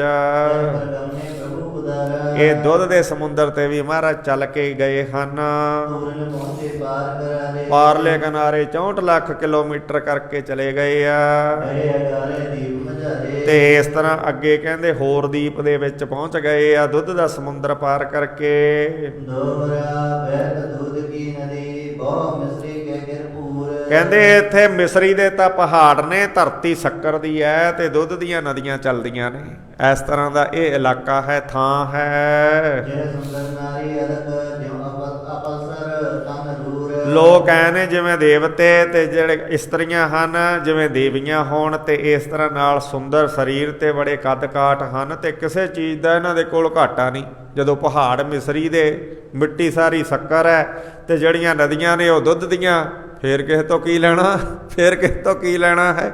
ਇਸ ਤਰ੍ਹਾਂ ਕਹਿੰਦੇ ਸਾਰਾ ਕੁਝ ਉਹਨਾਂ ਨੂੰ ਮਿਲ ਗਿਆ। ਇਸ ਤਰ੍ਹਾਂ ਮਹਾਰਾਜ ਜੀ ਨੇ ਇੱਥੇ ਦਾ ਵਰਣਨ ਕੀਤਾ ਹੈ। ਜਿੱਥੇ ਇੱਥੋਂ ਦਾ ਰਾਜਾ ਰਹਿੰਦਾ ਸੀਗਾ ਸੱਚੇ ਪਾਤਸ਼ਾਹ ਮਹਾਰਾਜ ਜੀ ਉੱਥੇ ਗਏ ਹਨ। ਉੱਥੇ ਜਾ ਕਰਕੇ ਮਹਾਰਾਜ ਜੀ ਬੈਠੇ ਆ। ਇਹ ਦੀਪ ਦਾ ਨਾਂ ਪਹਿਲੇ ਦਾ ਆਇਆ ਕਰੌਂਚ ਪਿੱਛੇ, ਤੇ ਇਹਦਾ ਆ ਗਿਆ ਸਾਖ। ਸਾਖ ਨਾਮ ਹੈ ਸਾਗਵਾਨ ਦਾ। ਸਾਗਵਾਨ ਹੀ ਸਾਗਵਾਨ ਹੈ ਕਹਿੰਦੇ ਇੱਥੇ। ਇਸ ਦੀਪ ਦੇ ਵਿੱਚ ਚਲੇ ਗਏ ਹਨ। ਤੇ ਇਸ ਤਰ੍ਹਾਂ ਨਾਲ ਸਾਰੇ ਲੋਕ ਬੜੇ ਸੁਖ ਮਨ ਭਾਉਂਦੇ ਭੋਗਦੇ ਭੁਗਤਦੇ ਹਨ ਇੱਥੇ। ਜਦੋਂ ਗੁਰੂ ਜੀ ਨੇ ਇੱਥੋਂ ਦੇ ਇਸਤਰੀਆਂ ਪੁਰਸ਼ਾਂ ਨੂੰ ਦੇਖਿਆ, ਸਾਰੇ ਲੋਕ ਮਹਾਰਾਜ ਜੀ ਦੇ ਕੋਲ ਆ ਗਏ। ਉਹਨਾਂ ਨੇ ਮਹਾਰਾਜ ਜੀ ਨੂੰ ਕਲਾਵਾਨ ਜਾਣਿਆ ਹੈ। ਆ ਕੇ ਲੱਗੇ ਮੱਥੇ ਟੇਕਣ ਮਾਇਆ ਆਦ। ਸਤਿਗੁਰੂ ਜੀ ਦੇ ਸੁਖਕਾਰੀ ਚਰਨਾਂ ਤੇ ਆਪਣੇ ਸਿਰ ਰੱਖ ਰੱਖ ਕੇ ਨਮਸਕਾਰ ਕਰਦੇ ਆ। ਬਚਨ ਸੁਣਨ ਕੀ ਲਾਲਸ ਕਰਕੇ ਮਹਾਰਾਜ ਜੀ ਦੇ ਬਚਨ ਸੁਣਨ ਦੀ ਵੀ, ਬੋਲ ਕੇ ਸਾਨੂੰ ਕੋਈ ਦੱਸਣ ਮਹਾਰਾਜ ਜੀ ਕੋਈ ਬਚਨ, ਤੇ ਉਹ ਲਾਲਸਾ ਇੱਛਾ ਕਰਦੇ ਆ। ਬੈਠੇ ਨਿਕਟ ਭਾਵ ਗੁਰ ਧਰ ਕੇ ਪ੍ਰੇਮ ਧਾਰ ਕੇ ਮਹਾਰਾਜ ਜੀ ਕੋਲ ਬਹਿ ਗਏ ਹੱਥ ਜੋੜ ਕੇ। 300 ਬੋਲੇ ਬਿਰਾ ਬਸਾਈ। ਗੁਰੂ ਨਾਨਕ ਦੇਵ ਮਹਾਰਾਜ ਜੀ ਨੇ ਇਹਨਾਂ ਲੋਕਾਂ ਸਾਗ ਦੀਪ ਦੇ ਲੋਕਾਂ ਨੂੰ ਆਖਿਆ, ਬਹੁ ਨਾਮ ਹੋਏ ਅੰਤ ਸਖਾਈ। ਮਹਾਰਾਜ ਕਹਿੰਦੇ ਜਪੋ ਨਾਮ ਹੋਏ ਅੰਤ ਸਖਾਈ। ਅੰਤ ਦੇ ਨਾਲ ਜਿਹੜਾ ਸਖਾ ਸਖਾਈ ਹੋ ਕੇ ਜਾਣਾ ਨਾ, ਤੇ ਉੱਥੇ ਮਹਾਰਾਜ ਜੀ ਕਹਿੰਦੇ ਨਾਮ ਸਹਾਇਤਾ ਕਰਨੀ ਹੈ, ਹੋਰ ਕਿਸੇ ਨੇ ਸਹਾਇਤਾ ਨਹੀਂ ਕਰਨੀ। ਕਹਿੰਦੇ ਨਾਮ ਜਪੋ ਭਾਈ ਅੰਤ ਸਖਾਈ। ਅੰਤ ਸਕੇ ਭਰਾ ਦੀ ਤਰ੍ਹਾਂ ਨਾਲ ਖੜੂਗਾ ਜਿਹੜਾ ਨਾਮ ਜਪਿਆ ਹੋਇਆ। ਮਹਾਰਾਜ ਕਹਿੰਦੇ ਜਿਸ ਪ੍ਰਮਾਤਮਾ ਦੀ ਚੇਤਨ ਸੱਤਾ ਸਾਰਿਆਂ ਤੇ ਵਿਆਪਤ ਹੈ, ਉਹਦੀ ਚੇਤਨ ਸੱਤਾ ਨੂੰ ਕੋਈ ਹੰਗਤਾ ਬਿਰਤੀ ਕਰਕੇ ਨਹੀਂ ਜਾਣ ਸਕਦਾ। ਮਹਾਰਾਜ ਸੱਚੇ ਪਾਤਸ਼ਾਹ ਕਹਿੰਦੇ ਉਹਦੀ ਚੇਤਨ ਕਲਾ ਹਰ ਥਾਂ ਮੌਜੂਦ ਹੈ। ਪਾਣੀ ਦੇ ਵਿੱਚ ਵੀ ਉਹੀ ਹੈ, ਆਕਾਸ਼ ਦੇ ਵਿੱਚ ਵੀ ਉਹੀ ਹੈ, ਪਰ ਕਹਿੰਦੇ ਪੂਰਨ ਕਿਰਪਾ ਤੋਂ ਬਿਨਾਂ ਕੋਈ ਜਾਣ ਨਹੀਂ ਸਕਦਾ। ਮਹਾਰਾਜ ਜੀ ਕਹਿੰਦੇ ਸੂਸ਼ਮ ਅਤਿਸ਼ੈ ਗੁਪਤ ਮਹਾਨੇ। ਉਹ ਪ੍ਰਮਾਤਮਾ ਬੜਾ ਗੁਪਤ, ਬੜਾ ਮਹੀਨ, ਬੜਾ ਬਰੀਕੀ ਦੇ ਵਿੱਚ ਰਮਿਆ ਵਿਆਪਤ ਹੈ, ਜੋ ਬੜਾ ਮਹਾਨ ਹੈ। ਤਾਂ ਹੀ ਉਹਨੂੰ ਮੁਨੀ ਜਨ ਜਿਹੜੇ ਸਾਰੇ ਬੁੱਧੀਜੀਵੀ ਤੇ ਹੋਰ ਸ਼ਕਤੀਆਂ ਵਾਲੇ ਤੇ ਬੇਅੰਤ ਕਰਕੇ ਉਹਦਾ ਪਾਠ ਕਰਦੇ ਆ। ਮਹਾਰਾਜ ਜੀ ਕਹਿੰਦੇ ਉਹ ਪ੍ਰਮਾਤਮਾ ਸਮਾਨ ਪ੍ਰਗਟ ਵੀ ਕੋਈ ਨਹੀਂ ਹੈ, ਗੁਪਤ ਵੀ ਉਹਦੇ ਵਰਗਾ ਕੋਈ ਨਹੀਂ, ਤੇ ਪ੍ਰਗਟ ਵੀ ਉਸ ਪ੍ਰਮਾਤਮਾ ਵਰਗਾ ਕੋਈ ਨਹੀਂ ਹੈ। ਇਸ ਤਰ੍ਹਾਂ ਉਹ ਪ੍ਰਮਾਤਮਾ ਦਾ ਰੂਪ ਹੈ ਜਿਹੜਾ ਨਾ ਵਿਰਾਟ ਤੇ ਭੂ ਵਿਰਾਟ, ਇਹ ਦੋ ਸਰੂਪ ਨੇ। ਭੂ ਵਿਰਾਟ ਧਰਤੀ ਵਾਲਾ ਤੇ ਵਿਰਾਟ ਬਿਨਾਂ ਧਰਤੀ ਤੋਂ। ਇਹ ਜਿਹੜੇ ਸਰੂਪਾਂ ਦਾ ਅੰਤ ਨਹੀਂ ਮਹਾਰਾਜ ਕਹਿੰਦੇ ਪਾਇਆ ਜਾਂਦਾ। ਭਾਵ ਦੇਖਿਆ ਤੇ ਅਣਦੇਖਿਆ ਦੋ ਸਰੂਪ ਨੇ ਉਹਦੇ। ਦੇਖਿਆ ਸਰਗੁਣ ਤੇ ਨਿਰਗੁਣ, ਜਿਹੜਾ ਅਣਦੇਖਿਆ। ਕਹਿੰਦੇ ਇਹਨਾਂ ਦਾ ਅੰਤ ਨਹੀਂ ਕਿਸੇ ਨੇ ਪਾਇਆ, ਤੇ ਨਾ ਉਹਦੀ ਸੱਤਾ ਦਾ ਅੰਤ ਆਉਂਦਾ ਹੈ। ਜਿੰਨੇ ਵੀ ਰਿਸ਼ੀ ਮੁਨੀ ਹੋਏ ਹਨ ਤੇ ਹੋਣਗੇ, ਉਹ ਉਸ ਪ੍ਰਮਾਤਮਾ ਦੀ ਚੇਤਨਾ ਤੋਂ ਬਿਨਾਂ ਇੱਕ ਵੀ ਕਿਰਿਆ ਨਹੀਂ ਕਰ ਸਕਦੇ। ਦੂਸਰਾ ਕਹਿੰਦੇ ਸਰੀਰ ਦੀਆਂ ਇੰਦਰੀਆਂ ਉਸ ਦੀ ਕਿਰਿਆ ਸੱਤਿਆ ਤੋਂ ਬਿਨਾਂ ਇੱਕ ਵੀ ਨਹੀਂ ਕਰ ਸਕਦੀਆਂ।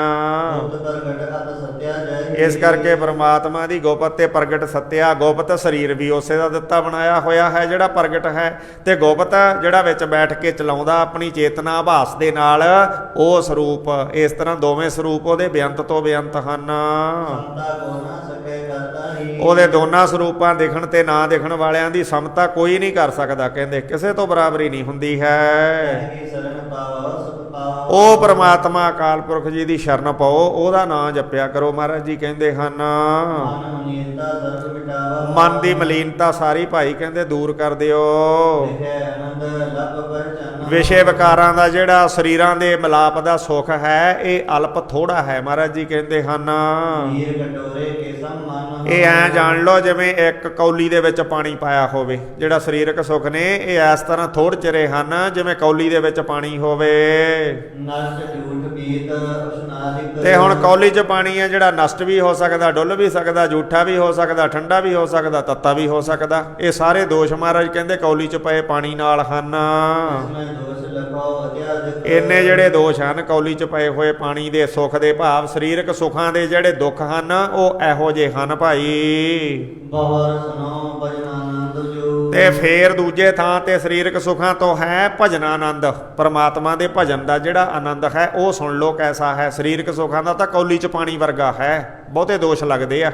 ਤੇ ਜਿਹੜਾ ਭਜਨ ਆਨੰਦ ਹੈ ਭਜਨ ਕਰਨ ਦਾ ਆਨੰਦ ਹੈ ਨਦੀ ਨੀਰ ਲਿਖੇ ਜਸੋ। ਉਹ ਨਦੀ ਦੇ ਪ੍ਰਵਾਹਮਾਨ ਪਾਣੀ ਵਰਗਾ ਹੈ। ਜਿਹੜਾ ਭਜਨ ਆਨੰਦ ਹੈ ਨਾ, ਭਜਨ ਦਾ ਆਨੰਦ ਉਹ ਨਦੀ ਦੇ ਪ੍ਰਵਾਹਮਾਨ ਸਾਫ਼ ਪਾਣੀ ਵਰਗਾ ਹੈ। ਘਟਨ ਤਾਮੈ ਇਹ ਹੋਵਤ। ਜਿਹੜਾ ਵਧਣਾ ਘਟਣਾ ਉਹਦੇ ਵਿੱਚ ਹੋ ਜਾਂਦਾ ਹੈ। ਜਿਹੜਾ ਨਦੀ ਦੇ ਪਾਣੀ ਦੇ ਵਿੱਚ ਵੀ ਕਈ ਵਾਰ ਚੜ ਜਾਂਦੀ ਹੈ, ਕਈ ਵਾਰ ਉਤਰ ਜਾਂਦੀ ਹੈ। ਭਜਨ ਕਿਤੇ ਥੋੜਾ ਹੋਣ ਲੱਗ ਜਾਂਦਾ ਹੈ, ਕਿਤੇ ਬਹੁਤਾ ਹੋਣ ਲੱਗ ਜਾਂਦਾ ਹੈ, ਕਿਤੇ ਬਿਰਤੀ ਬਹੁਤ ਉਪਰਾਮ ਹੋ ਜਾਂਦੀ ਹੈ, ਕਿਤੇ ਥੋੜੀ ਉਪਰਾਮ ਹੁੰਦੀ ਹੈ।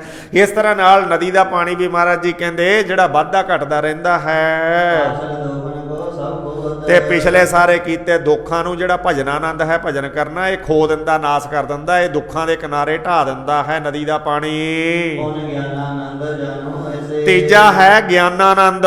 ਦੂਜਾ ਭਜਨਾਨੰਦ, ਪਹਿਲਾ ਸਰੀਰਾਨੰਦ ਤੇ ਦੂਜਾ ਭਜਨਾਨੰਦ। ਸਰੀਰਾਨੰਦ ਕੌਲੀ 'ਚ ਪਾਣੀ ਵਰਗਾ, ਭਜਨਾਨੰਦ ਨਦੀ ਦੇ ਪ੍ਰਵਾਹ ਵਰਗਾ ਤੇ ਦੁੱਖਾਂ ਦੇ ਕਿਨਾਰੇ ਢਾ ਦਿੰਦਾ ਹੈ। ਪਰ ਵਾਧਾ ਘਟਦਾ ਰਹਿੰਦਾ, ਕਿਤੇ ਵੱਧ ਗਿਆ ਕਿਤੇ ਘਟ ਗਿਆ। ਤੇ ਇਸ ਤਰ੍ਹਾਂ ਕਹਿੰਦੇ ਤੀਜਾ ਹੈ ਗਿਆਨਾਨੰਦ, ਉਹ ਜਾਣਨਾ ਕਰੋ।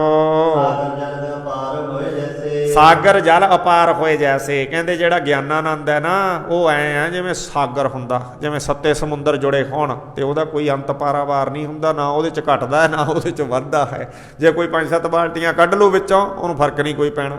ਜੇ ਕੋਈ ਵਿੱਚ ਪਾ ਦੂ 5-7 ਬਾਲਟੀਆਂ ਉਹਨੂੰ ਤਾਂ ਵੀ ਕੋਈ ਫਰਕ ਨਹੀਂ ਪੈਣਾ। ਇਸ ਤਰ੍ਹਾਂ ਨਾਲ ਜਿਹੜਾ ਗਿਆਨਾਨੰਦ ਹੈ ਨਾ, ਗਿਆਨ ਦਾ ਆਨੰਦ ਹੈ। ਪਰਮੇਸ਼ਰ ਦੇ ਗਿਆਨ ਦਾ ਪਰੋਖ ਤੇ ਅਪਰੋਖ ਦੋ ਤਰ੍ਹਾਂ ਦਾ ਹੈ। ਜਿਵੇਂ ਕਹਿੰਦੇ ਮੌਖਿਕ ਤੇ ਇੰਟਰਨਲ, ਇਸ ਤਰ੍ਹਾਂ ਦੋ ਤਰ੍ਹਾਂ ਦਾ ਗਿਆਨ ਹੈ ਪਰਮੇਸ਼ਰ ਦਾ। ਉਹ ਕਹਿੰਦੇ ਸਾਗਰ ਦੇ ਜਲ ਦੀ ਤਰ੍ਹਾਂ ਹੈ। ਮਹਾਰਾਜ ਜਿਸ ਤਰ੍ਹਾਂ ਸਮਝਾਉਂਦੇ ਆ। ਵਕਤ ਹੋ ਗਿਆ, ਆਉਣ ਵਾਲੇ ਸਮੇਂ 'ਚ ਆਪਾਂ ਸਰਵਣ ਕਰਾਂਗੇ। ਬਾਟ ਬੰਦ ਹੋਏ ਆ ਇਹ ਤਿੰਨਾਂ ਅਲੰਕਾਰਾਂ ਨੂੰ ਫੇਰ ਆਪਾਂ ਲਵਾਂਗੇ। ਸੋ ਬਹੁਤ ਸਾਰੀਆਂ ਤਰੁੱਟੀਆਂ ਵਿਚਾਰ ਕਰਦਿਆਂ ਰਹਿ ਜਾਣੀਆਂ ਸੁਭਾਵਿਕ ਹੁੰਦੀਆਂ ਨੇ। ਸਤਿਗੁਰੂ ਸੱਚੇ ਪਾਤਸ਼ਾਹ ਮਹਾਰਾਜ ਕਿਰਪਾ ਕਰਨ, ਸਤਿਗੁਰੂ ਸਾਹਿਬ ਜੀ ਜੋੜੀ ਰੱਖਣ। ਇੱਥੇ ਹੀ ਇਹਨਾਂ ਪੰਕਤੀਆਂ ਦੇ ਨਾਲ ਗੁਰੂ ਸੂਤਰ ਪੜ੍ਹਨਾ ਕਰੀਏ। ਵਿਸ਼ੈ ਆਨੰਦ ਅਲਪ ਪਹਿਚਾਨੋ, ਨੀਰ ਕਟੋਰੇ ਕੇ ਸਮ ਜਾਨੋ। ਨਸ਼ਟ ਝੂਠ ਸੀਤ ਉਸ਼ਨਾਦਿਕ, ਤਿਸ ਮੈਂ ਦੋਖ ਲਖੋ ਇਦਿਆਦਿਕ। ਬਹੁਰ ਸੁਨੋ ਭਜਨਾਨੰਦ ਜੋ, ਨਦੀ ਨੀਰ ਲਖੀਏ ਜਿਉ ਸੋਊ। ਵੱਡਨ ਘਟਨ ਤਾਮੈ ਇਹ ਹੋਵਤ, ਪਾਛਲ ਦੋਖਨ ਕੋ ਸਭ ਖੋਵਤ। ਪੁਨ ਗਿਆਨਾਨੰਦ ਜਾਨੋ ਐਸੇ, ਸਾਗਰ ਜਲ ਅਪਾਰ ਹੋਏ ਜੈਸੇ।